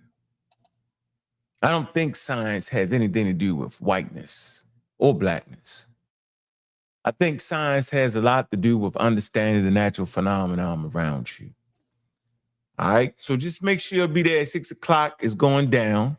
Man, I hope you enjoyed this interview right here. It was fire, like they say, fire, all day, every day, man. Big up to the platform on Sarnetta Studio, and big up to Community Skeptics, man. Hit the like and subscribe to keep us in the damn algorithm, man. And going out the door, man, make sure y'all show some support, right? Let me read the 10 jewels, all right? That's from the Moors first. Appreciate you, bro. Yeah. So, you know how I do it, man. I keep it funky fresh around here, man. Ain't no need of playing with y'all, man. Ain't no need of acting like it's this and it's that, man. I just keep it straight to you, straightforward, man. Because I care about, care about the baby to the point where I want to make sure they had the right information. Most people won't care about wanting to be the dude, the guy. We're having no education behind what they're saying. I stress education because education is essential. I always say, man, before you send your kids to those institutions sponsored by the state, make sure they reading already. I'm going to say it again. You had these little babies, make sure they reading before they even get there. Remember, children that are illiterate and can't read at a certain level, they're in juvenile detention at higher rates. I'm going to say it again. Juvenile detention has a lot to do with their reading levels. Those that go to juvenile detention, right, more often end up in jails and prisons. Now, here's a twist for you. Once they go to prison and spend some time, those that end up getting educated in prison return less. Let me say it right. Those that end up going to prison and raise their literacy level don't return as much as those who don't. So I'm saying there's a direct correlation with reading and going to jail. Yeah. Man, hit that Cash App going out the door, man. If you support it, make sure you're there at 6 o'clock to see Dr. Wilson, because it's definitely going down. Ain't no running from it. Y'all talk that talk, man. I'm going to make sure I walk that walk and make sure you have proper education, whether you like it or not. I like to be amongst the people who know the less. Did I say that right? I like to be with the community and educate them. I like to bring them the community of ideas by the experts so y'all know what y'all doing. Because there's a lot of trickery going on in the government and a whole lot of stuff, a lot of misinformation. We'll make sure y'all straight, man. Got to make sure y'all straight. That's what it is, man. So I appreciate everybody else, man. How I want to end this.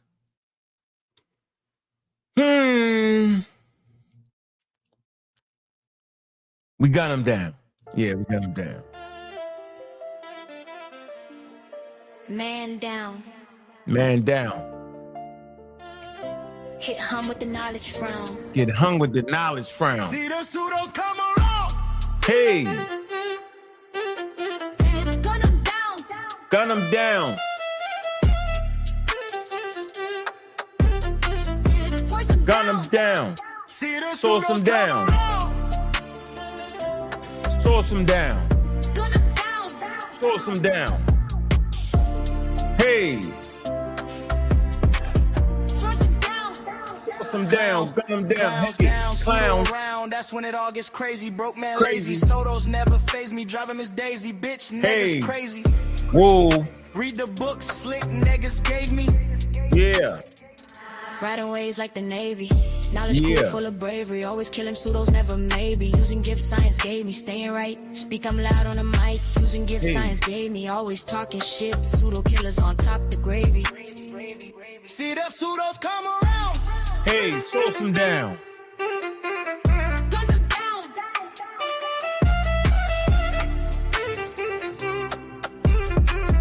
Source him down. Source him See down. the pseudos come around.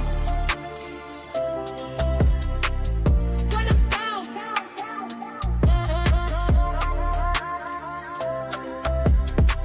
Source him down. See this? Gun him down. Gun him down.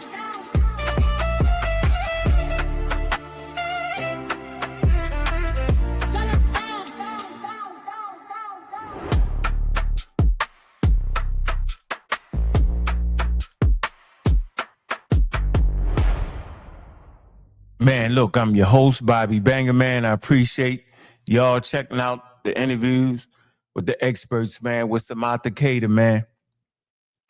And with that, we out. Don't forget, man, I see you at 6 o'clock today with another interview with the expert, with Dr. Wilson, man. It's going down. We're going to be debunking the funk with that misinformation. There's a lot of misinformation in our community about vaccines, man. It's a lot.